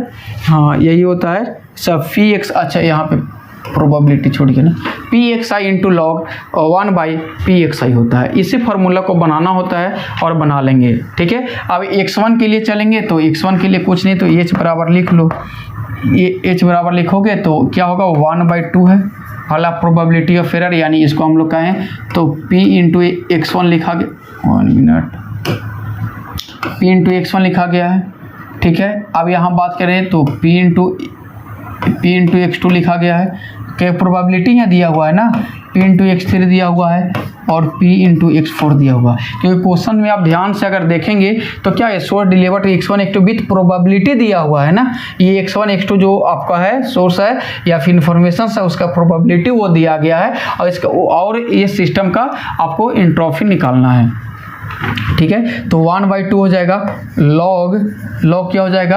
1/2, अगर यहाँ पे log 2 कर लेना, 1/2 करो तो 2 ऊपर चला जाएगा तो डायरेक्टली लिख दे यहाँ पे ऐसे 2 के ऐसे लिख दे, कोई दिक्कत तो नहीं होना चाहिए, क्योंकि यहाँ पे 1/2 लिखें तो 2 ऊपर चला जाएगा, ठीक है। प्लस उसी तरीका से 1/4 log 2/4 लिख दे, कोई दिक्कत नहीं होना चाहिए।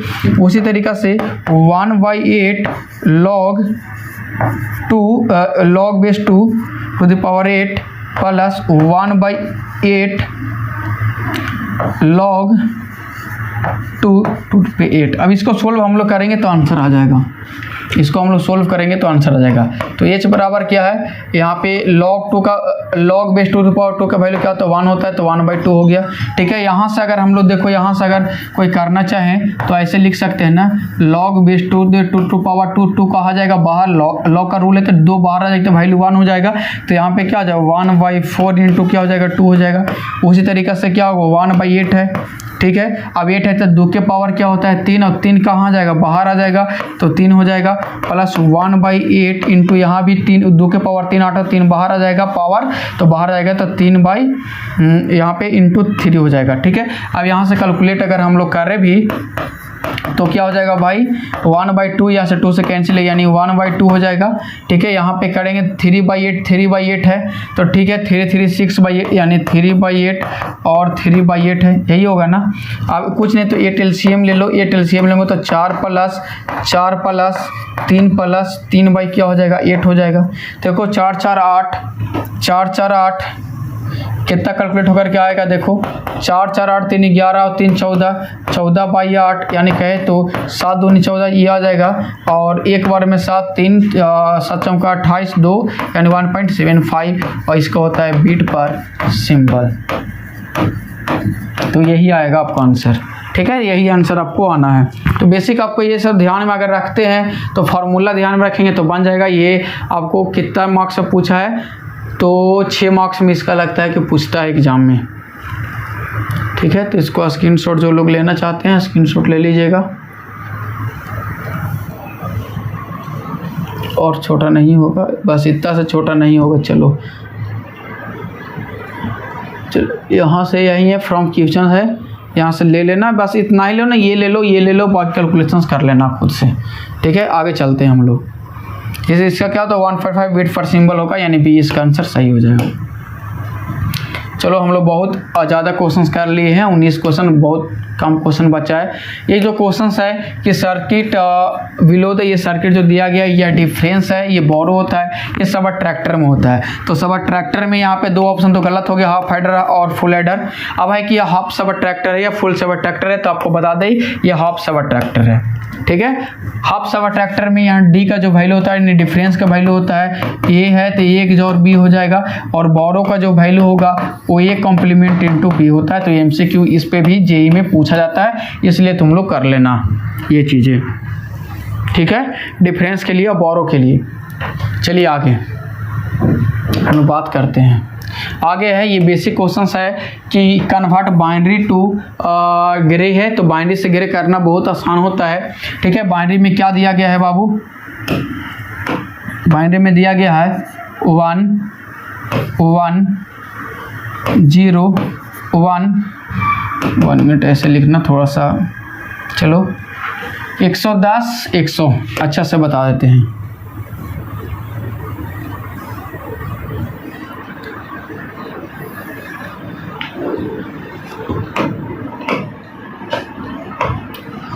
110 100 यही वैल्यू है, ठीक है ना, यही वैल्यू है, इसका वैल्यू निकालना है, ठीक है। सबसे पहले हम लोग पढ़ते हैं binary to gray. Binary to gray कैसे निकाला जाता है इसके हम लोग समझेंगे, ठीक है। उसके बाद हम लोग समझेंगे ग्रे टू बाइनरी, उसके बाद हम लोग समझेंगे gray to binary. Gray to binary दोनों निकालने के लिए बहुत जेईई में पूछा जाता है, ठीक है, कंपटीशंस में। सबसे पहले हम लोग देखते हैं बाइनरी टू ग्रे क्या होता है, ठीक है। तो बाइनरी से ग्रे निकालने के लिए आप लोग को बताते हैं, ऊपर में कोई बाइनरी डेटा दिया होगा, ठीक है, और हम लोग को क्या निकालना होगा, ग्रे निकालना होगा, ठीक है।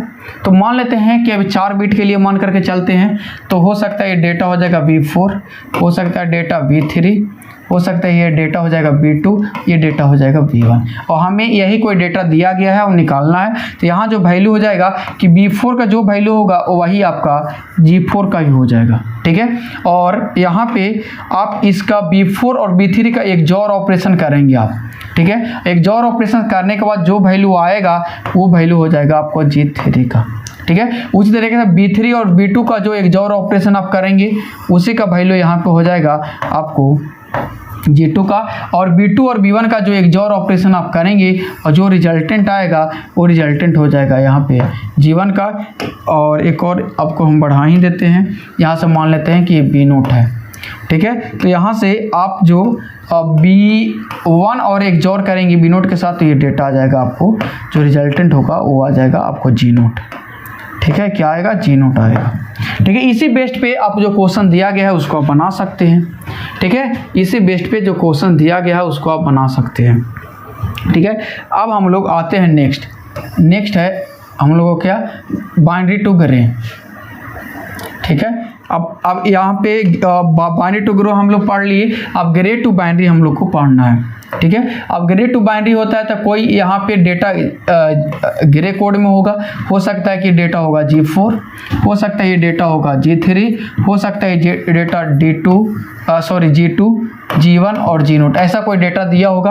अब हमको कन्वर्ट कहाँ पे करना है सर, बाइनरी में, ठीक है। तो बाइनरी में कन्वर्ट करना है तो कैसे होगा, तो जो पहले G4 दिया होगा वो एज इट इज आपको यहाँ पे B4 हो जाएगा, ठीक है। अब क्या करेंगे कि B4 और G3 का एक जोड़ ऑपरेशंस करेंगे, और जो रिजल्टेंट आएगा वो जो रिजल्टेंट होगा वो आएगा यहाँ पे आपको B3, ठीक है। आप B3 और G2 का एक जोड़ ऑपरेशंस करेंगे और जो रिजल्टेंट आएगा वो हो जाएगा आपका B2, ठीक है। आप B2 को G1 के साथ एक जोड़ ऑपरेशंस करेंगे और जो रिजल्टेंट आएगा ये होगा आपको B1, ठीक है। और B1 के साथ हम G0 का एक जोड़ ऑपरेशंस करेंगे और जो रिजल्टेंट आएगा वो हो जाएगा B0, ठीक है। तो ये दोनों जो ट्रिक है आप याद रखिएगा, ये दोनों ट्रिक याद रखिएगा, ठीक है।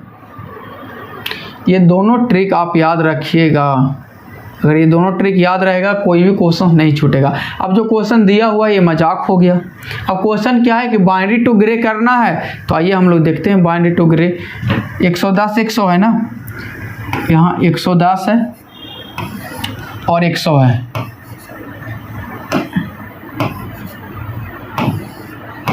अभी हम क्या बताएं कि ये डेटा किस में दिया गया है, बाइनरी में डेटा दिया गया है, ये डेटा है आपको बाइनरी में दिया हुआ, हमें निकालना है किस में, ग्रे में। अभी हम बताएं कि जो यहाँ पे जो ये अगर हम बात करें कि बाइनरी में कौन सा डेटा होगा, B0, B1, B2, B3, B4, ये B5 होगा, ऐसा ही होगा ना। तो हम बताएं कि ये डेटा को एज इट इज यहाँ पे लिख देंगे, तो ये डेटा क्या आ जाएगा, यहाँ पे G5 आ जाएगा, तो ये 1 है तो 1 रहते हैं। अब बताइए इन दोनों का एक जोड़ ऑपरेशन आप करेंगे, तो एक जोड़ ऑपरेशन सेम वैल्यू के लिए करेंगे, तो एक जोड़ ऑपरेशन होता क्या है, तो एक जोड़ ऑपरेशन होता है कि मान लीजिए कि दोनों सेम है, तो हम लोग जानते हैं ये B complement plus A complement B होता है, तो यहाँ पे 1 × 0 हो जाएगा प्लस 0 × क्या हो जाएगा, 1 हो जाएगा, 1 into zero, zero plus zero क्या होगा 0, यानी सेम के लिए वैल्यू क्या होता है 0। तो 1 1 है तो एक जोर ऑपरेशन करेंगे तो रिजल्टेंट क्या आएगा 0 आएगा, तो 0 लिख दो। ठीक है, अब डिफरेंट के लिए करेंगे तो वैल्यू क्या, यहाँ पे एक जोर ऑपरेशन करो डिफरेंट के लिए तो वैल्यू आपको 1 आएगा तो 1 लिख दो। फिर यहाँ पे क्या है 0 1 डिफरेंट है, तो डिफरेंट है तो वैल्यू क्या आएगा 1 एक जोर ऑपरेशन। फिर से यहाँ क्या डिफरेंट है तो ये वैल्यू क्या आएगा बाबू, ये वैल्यू क्या आएगा बताओ, सेम है सॉरी डिफरेंट है तो 1 आएगा, एक जोर ऑपरेशन करोगे तो। अब ये वैल्यू 0 0 को एक जोर करोगे तो ये वैल्यू सेम है तो रिजल्टेंट क्या आएगा 0। तो कहीं भी ऑप्शन में देखो अगर ये है कि 101 110 अगर ऑप्शन में है तो आंसर सही होगा। देखो 101 110, देखो डी ऑप्शन में देखो 101 110 आपका सही हो गया। तो ये तरीका याद रखना, ठीक है ना, तरीका याद रखना, याद रखोगे तो ठीक है। एक ट्रिक और भी हम बताना चाहेंगे कि यहाँ पे इसके लिए ट्रिक हम बताना चाहेंगे इसके लिए बाबू, तो ये इसके लिए एक याद रहेगा दूसरा ऑटोमेटिक याद कर लोगे। इसके लिए ट्रिक है कि ये उल्टा एन कर लो, इसका मतलब ये है ना, ये देखो यहाँ से अगर हम एक ट्रिक बताएं तो उल्टा एन लिखा हुआ है कि नहीं, देखो तो ऐसे है ना, उल्टा एन लिखा हुआ है कि नहीं, देखो तो उल्टा एन भी याद रखना कि ग्रे टू बाइनरी के लिए उल्टा एन से हम रिप्रेजेंट करेंगे तो आपको याद आ जाएगा। दोनों में एक जोर ही ऑपरेशन करना है, बस है कि बाइनरी टू ग्रे में ऊपर वाले को करना है, जो डेटा दिया उसी को करना है। ठीक है, और ग्रे टू बाइनरी में जो डेटा प्राप्त होगा, जो नेक्स्ट डेटा होगा उसको हमको करना है। ठीक है, तो ऐसे करोगे तो ये बेहतरीन है। ठीक है, तो ये आप लेके ये ट्रिक था, ये ट्रिक अगर मानते हो तो बहुत अच्छी बात है, अगर नहीं मानते हैं तो कोई बात नहीं। इसका स्क्रीनशॉट आप लोग जिसको लेना है वो ले सकते हैं। ठीक है, पूरा सॉल्यूशंस है। चलिए आगे नेक्स्ट क्वेश्चन नंबर है 22। कैसा है 22? हाँ, ये भी आसान ही क्वेश्चन से, तो कुछ टफ है नहीं। केपीएम सिग्नल दिया गया है जिसको स्विंग है 100 किलोहर्ट्ज, और भिन्न मॉड्यूलेटिंग सिग्नल है, जब फ्रीक्वेंसी है 8 हर्ट्ज। ठीक है, तो मॉड्यूलेशन इंडेक्स म्यू बराबर निकालना। FM signal in frequency modulation है। चलिए आइए इसको भी डेप्थ में हम लोग पढ़ते हैं क्या होता है सर। चलिए, तो एफएम सिग्नल है, ठीक है, एफएम के लिए बैंडविड्थ का जो बैंडविड्थ निकालना है ना, 1 मिनट, मॉड्यूलेशन इंडेक्स निकालना है। तो मॉड्यूलेशन इंडेक्स से म्यू है, तो म्यू बराबर फार्मूला होता है डेल एफ प्लस होता है sorry del F by F M होता है। ठीक है, ये आपका फार्मूला होता है। ठीक है, अभी आपको जो स्विंग दिया हुआ, कैरियर स्विंग दिया हुआ है, ठीक है, कैरियर स्विंग दिया हुआ है, ठीक है, 100 दिया हुआ है। कैरियर स्विंग जो होता है उसको हम लोग ऐसे कर सकते हैं, F max minus F mean, ऐसा भी हम लोग करके निकाल सकते हैं। 100 दिया है, या फिर इसमें एक चीज़ और होता है 2 × इसका फार्मूला होता है डेल एफ बराबर क्या होता है 100। तो यहाँ से डेल एफ का वैल्यू निकल जाएगा, तो क्या होगा डेल एफ बराबर 50 किलोहर्ट्ज आ गया। ठीक है, 100 किलोहर्ट्ज लिख लेना यूनिट में। ठीक है, तो डेल एफ बराबर 50 किलोहर्ट्ज निकल गया। ठीक है, अब यहाँ पे एफएम का वैल्यू दिया हुआ है। ठीक है, अब यहाँ से हमारा क्या निकल गया डेल एफ कितना निकल गया, वो 50 किलोहर्ट्ज निकल गया। ठीक है, एफएम दिया हुआ है 8 किलोहर्ट्ज। ठीक है, तो अब देखना यहाँ से म्यू का वैल्यू क्या होगा, यानी 50 किलोहर्ट्ज बट्टा का 8 किलोहर्ट्ज होगा। इससे ये कैंसिल हो जाएगा। म्यू बराबर क्या आ जाएगा 8 × 48, 6 आ गया, 2 आ गया, एक बार में हो गया 16, 4 आ गया और 6.15। अच्छा 8 दूनी 16 लगेगा ना, 8 दूनी 16, 4 बचेगा, 8 × 40, 6.25 आ गया। देख लो, जहाँ भी आंसर कर लो, इसका देख लो। ठीक है, ये है पूरा सॉल्यूशंस। क्वेश्चन सारा आसान दिया हुआ था, 6.25 है, ये करेक्ट हो गया। इससे कैरियर स्विंग दिया हुआ है यहाँ पे। चलिए आगे क्वेश्चन नंबर 23। क्वेश्चन नंबर 23 है ईचिंग जो है आईसी मैन्युफैक्चरिंग में बताया था कि जो भी हम लोग वेफर वगैरह करते हैं, काट छाट करते हैं, उसको अलग करते हैं, तो जो रिमूवल पार्ट बच जाता है उसको हम लोग क्या करते हैं, क्लीन करते हैं अनवांटेड चीज़ को, क्योंकि वो अनवांटेड होता है। तो selective removal of unwanted surface, यानी जो चीज़ की जरूरत नहीं है उसको हम सेलेक्ट करके क्या करते हैं, रिमूव करते हैं। तो ये बेसिक सा क्वेश्चन है। Question number 23। 24 में है कि if the input of the circuit of figure of sine wave, ये जो क्या है, ये ओप एम्प है, क्या है, ओपन है। कैसा ओपन है बाबू, तो ये कैसा ओपन है अगर आप बताएं तो ये ओपन सर्किट है, ठीक है, क्लोज सर्किट नहीं है, यानी ओपन लूप सिस्टम है। ओपन लूप सिस्टम है तो स्वाभाविक सी बात है, ग्राउंड है, 0 वोल्ट यहाँ से इनपुट दे रहे हैं, यहाँ से साइन वेव दे रहे हैं, तो कैसा काम करेगा, एज अ कंपैरेटर काम करेगा, एज ए कंपैरेटर के जैसा काम करेगा।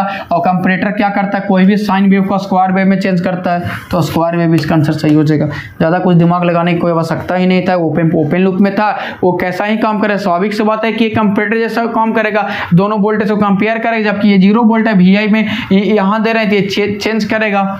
यानी ये सब जो चीज़ें आप लोग को बताए थे भूले तो नहीं होंगे, ठीक है। अभी चेक करेंगे कि कौन ज़्यादा है कौन कम है, तो यहाँ से आपको रिजल्टेंट आएगा, इस तरीक़ा से आपका चेंज हो जाएगा यहाँ से, ठीक है। चलिए आगे question number, next question number 25 में बेसिक से क्वेश्चन है माइक्रो प्रोसेसर में कि 98 और 75 को जोड़ना था, फ्लैग बताना था, ठीक है। तो अगर 98 को जोड़ते हो 75 को जोड़ते हो तो क्या आंसर आएगा बताओ। 98 क्या होगा, 198H है ना, हेक्साडेसिमल से बाइनरी में करने के लिए 1001 और 8 को 1000, ठीक है, और 07 को 0111 और 5 को हो जाएगा 0101। इसको जोड़ो क्या आएगा, यहाँ पे अगर इसको जोड़ेंगे तो क्या आएगा, यहाँ पे 1 आएगा, 0 आएगा, 1 आएगा, यहाँ पे 1 आएगा, 110 110 110 110 और ये 1 आ गया। यानी एक तो वह कैरी जनरेट हो गया, तो CY बराबर क्या हो जाएगा 1, CY बराबर 1, CY ओवर 1, तो ये ऑप्शन एक गलत हो गया। इस तरीके से चेक किया था, एक ऑप्शन गलत। उसके बाद क्या पूछा गया है, 0 फ्लैग, तो यहाँ पे सारा रिजल्ट 0 हुआ नहीं, तो Z बराबर 0, Z बराबर, ये भी ऑप्शन खत्म, ये भी ऑप्शन खत्म, यानी BA साइन सही हो गया। देखो कंपटीशन में कभी नहीं ये देखना कि पूरा तीनों का आंसर लाना, एक को देखना जो सबसे आसान है, कैरी हुआ तो देखे कैरी से हो गया। दूसरा रिजल्ट देखे कि 0 सबका नहीं हुआ तो यहाँ पे 1 होगा नहीं, Z बराबर 1, Z बराबर 0, क्योंकि रिजल्टेंट सारा 0 नहीं है, नहीं है। अगर सारा 0 रहता तो क्या होता, Z बराबर 1 होता, तो 0 तो है नहीं सारा रिजल्ट, तो खत्म हो गया। अब जुलवारी कैरी क्या होता है कि यहाँ से कोई लोअर निबल से हायर निबल में आता है कोई कैरी, तो हम लोग 1 कहते हैं, यहाँ आया नहीं आया, ये 0 हो गया, यहाँ पे नहीं आया, कोई कैरी नहीं आया, यानी D3 बिट से D4 बिट में कोई कैरी नहीं आया, कोई बात नहीं, तो इससे क्या होगा 0 हो गया। यानी ये बेसिक सा आपका क्वेश्चन था। इसमें होता है एक पैरिटी होता है, एक साइन होता है, तो साइन प्लस है या माइनस इसको देख लेना होता है। पैरिटी होता है कि नंबर ऑफ वंस यहाँ पे इवन है कि ऑड है, तो यहाँ पे नंबर ऑफ इवन क्या ऑड है, ठीक है। तो ये दोनों आपको नहीं दिया गया था, बस यही 3 दिया गया था। आगे चलते हैं क्वेश्चन नंबर, ये क्वेश्चन नंबर है which of the following used by serial port as a control data rate. Control का सिंबल आप लोग को बताए थे CON होता है, ठीक है, कंट्रोल डेटा रेट। तो यहाँ पे एक है पीकोन होता है, एक एस्कोन होता है, तो ये 2 ऑप्शन तो पहला ही गलत हो गया, ठीक है। अब आता है कि पीकोन का मतलब होता है, पी से क्या होता है, पावर है, तो ये पावर कंट्रोल है, और एस का मतलब क्या होता है, सीरियल कंट्रोल है, ठीक है। आपसे पूछ क्या रहा है कि serial control beach of the following used for serial port, यानी सीरियल पोर्ट के लिए, सीरियल कंट्रोल के लिए, तो यानी एस्कोन हो जाएगा, ठीक है। ये बहुत डेप्थ में हम पढ़ाए हैं। चलिए आगे नंबर क्वेश्चन है, क्वेश्चन नंबर 26 था ना अभी, हाँ, क्वेश्चन नंबर 27। क्वेश्चन नंबर 27 काफ़ी आसान क्वेश्चन दिया गया था कि यहाँ पे 4 का पैर यहाँ करोगे, यहाँ करो 4 का पैरेलल क्या हो जाएगा, 2 हो जाएगा, ठीक है। अब यहाँ से 2 से इसको बनाएंगे तो कैसे होगा, देखो यहाँ ध्यान से, ये एक ऐसे है, ठीक है, उसका तो वैल्यू 2 हो गया, एक ये ऐसे आ गया, अब ऊपर से ये ऐसा दिया गया है, अब ये आ गया है 2 आ गया है, ये भी 2 है, ये भी 2 है, और ये 3 है, और ये है आपका ये भी है, ये भी है। देखो अब यहाँ पे हम लोग को क्या करना था कि ये देखो यहाँ पे R बराबर क्या है 0, तो ये क्या, इसका वैल्यू नहीं होगा, क्योंकि पैरेलल अगर रेसिस्टेंस यहाँ पे इक्विवेलेंट रेसिस्टेंस लगाओगे तो 0 × 2 / 0 + 2 हो जाएगा, तो 0 × 2 0 0 / समथिंग इज इक्वल टू 0, तो ये रेसिस्टेंस खत्म, ये खत्म हो गया, तो यहाँ से ये खत्म हो गया, तो ये 1 मिनट, ये जब खत्म हो गया तो ये ऐसे हो जाएगा, देखो इसका कोई मतलब जब है ही नहीं, तो ये ऐसे हो जाएगा, ऐसे हो गया, तो ये दोनों क्या हो जाएगा, पैरेलल में हो गया, तो ये दोनों का वैल्यू क्या हो जाएगा, 1 हो जाएगा, और 1 और 3 क्या सीरीज में हो जाएगा, तो 1 3 कितना हो जाता है, 4 हो जाता है, तो इसका 4 आंसर हो गया।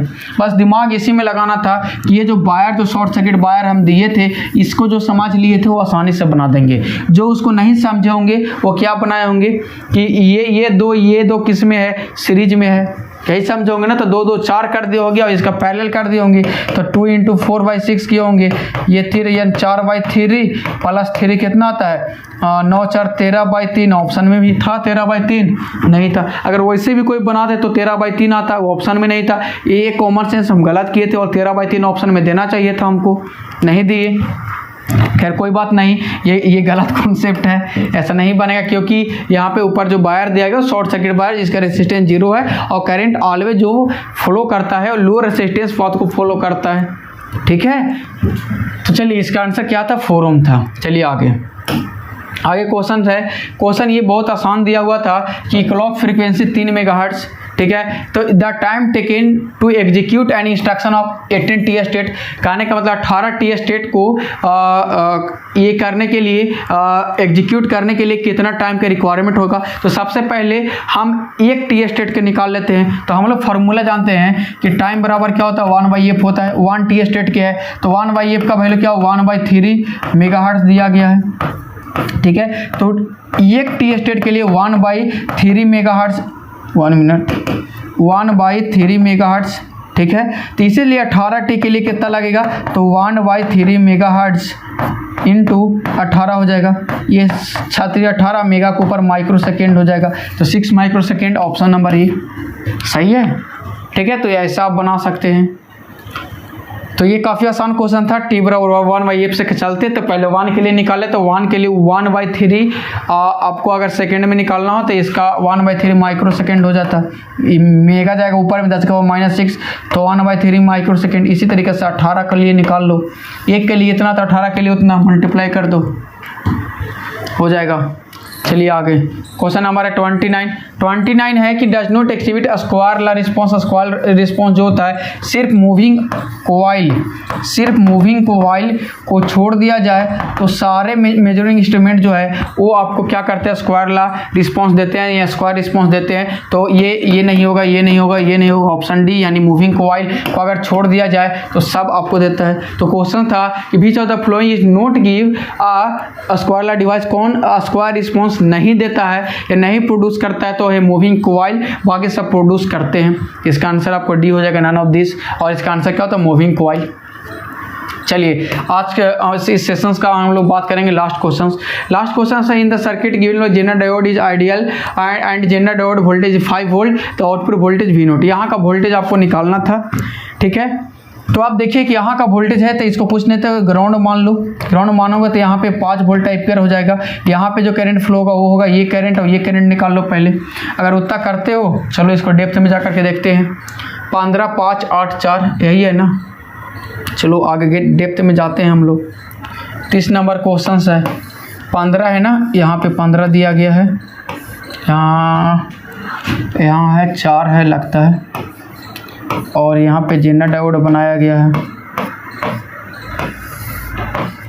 15 4 5, और यहाँ पे क्या दिया गया है 8 दिया गया है,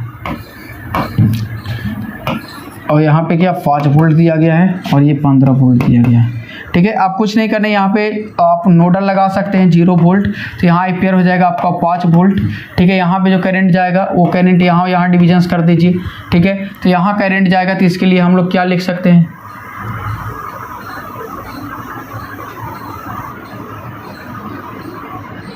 यहाँ पे जो करंट जाएगा उसके लिए क्या लिख सकते हैं 15 माइनस 5/4 लिख सकते हैं, is equal to current division हो रहा है इधर कुछ नहीं तो IZ मान लो, इसको ये जनरल करंट मान लो, ठीक है। अरे यार 1 में यहाँ मान लो जनरल करंट, तो यहाँ क्या हो जाएगा IZ हो जाएगा प्लस 5 माइनस 0 क्या हो जाएगा 5 माइनस 0 ये करंट को आप I0 मान लेना, ये करंट को कुछ नहीं तो I मान लेना, सिंपल में कोई दिक्कत नहीं है, ठीक है।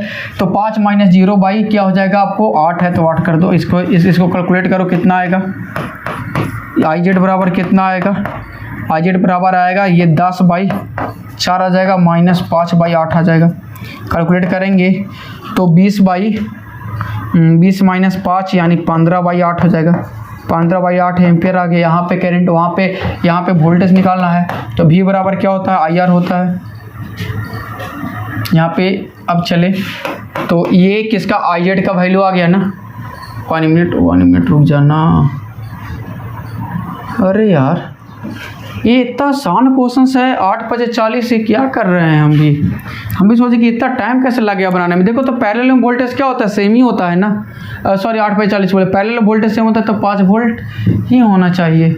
चलो ठीक है, ऐसे भी कैलकुलेशन करें तो I/Z बराबर इतना आ गया। टोटल करंट कितना आएगा, यहाँ पे I बराबर टोटल करंट कितना है, 15 - 5/4 है, तो यानी कितना हो जाएगा, ये 10 बाई कितना हो जाएगा, 4 आ गया। तो उधर का करंट निकालना है, चलो ठीक है, उधर का करंट निकालना है तो हम लोग चलते हैं। I बराबर क्या है, I/Z प्लस I0 यही माने हैं, ठीक है। तो I0 बराबर क्या निकल करके आएगा, I - I/Z आएगा। I का वैल्यू कितना है, 10/4 है, ठीक है, और इसका वैल्यू क्या है, 15/8 है। I/Z बराबर देखो क्या आएगा, 8 LCM लेंगे तो 20 आएगा, माइनस 15 यानी 5/8 आएगा, 5/8 I/Z 5/8 ऑप्शन में है क्या, देखो ऑप्शन में क्या क्या है, याद हाँ है 5। कैलकुलेशन देखना, कैलकुलेशन में मिस्टेक हो सकता है। 15 4 5 8, ठीक है। यहाँ करंट 15 - 5/4, 15 - 5/4, ये I/Z आपका I/Z चला गया, उधर का हो गया 5 - 0/8, ठीक है। तो I/Z यहाँ से निकलेगा, I/Z निकलेगा 15 - 5 यानी 10/4, ये इधर आया 5/8, ठीक है। यहाँ से LCM लिए 8 हो गया, 4 दूना 8, 10 दूना 20, 20 - 5 15/8 ये आया, चलो ठीक है। तो अब टोटल I करंट कितना आएगा, 15 - 5/4, 15 - 5/4 ये आएगा टोटल करंट, ठीक है। तो ये 10/4 में से 15/4 हम लोग क्या करेंगे और घटा देंगे, टोटल ये है 10/4 आया टोटल, माइनस 10/4 टोटल करंट है। I/Z में कितना गया, 15/8 गया, और बच गया कितना, इधर I0 का करंट बच गया, ठीक है। यहाँ पे 8 LCM लेंगे, 10 दूना 20 माइनस 15 बाई यहाँ अगर 5/8 आ गया, ये करंट आ गया, तो V इक्वल टू क्या होता है, I × R होता है। तो 5/8 × 8, 5/8 × 8, V इक्वल टू I इतना ही है ना, 8 से 8 5 वोल्ट ही आएगा, 5 वोल्ट आएगा, ठीक है। इसका आंसर 5 वोल्ट, क्योंकि देखो कॉन्सेप्ट थोड़ी ना चेंज हो सकता है, पैरेलल वोल्टेज यहाँ है, ठीक है, तो 5 वोल्ट यहाँ, तो यहाँ भी उतना ही वोल्टेज होगा 5 वोल्ट। बाय कॉन्सेप्ट से भी हम लोग चले, यहाँ पे एक्सप्लेन किए, तो यहाँ पे देखो टोटल करंट, यहाँ पे देखो, यहाँ से जो यहाँ तक तो सबको समझ में आया होगा। ये 5/8 क्या आया वैल्यू, I0 का वैल्यू आया है, ठीक है। हमको निकालना क्या है, V0 है, तो V0 बराबर क्या होता है, I0 × R हो जाएगा, ठीक है। देखो ध्यान से, तो यहाँ पे क्या है, V0 है, I0 क्या है, 5/8 आया है, रेसिस्टेंस कितना दिया गया है 8 से 8 कैंसिल हो गया, तो V0 बराबर कितना वोल्ट आया, 5 वोल्ट आया, ठीक है। ये ध्यान देना।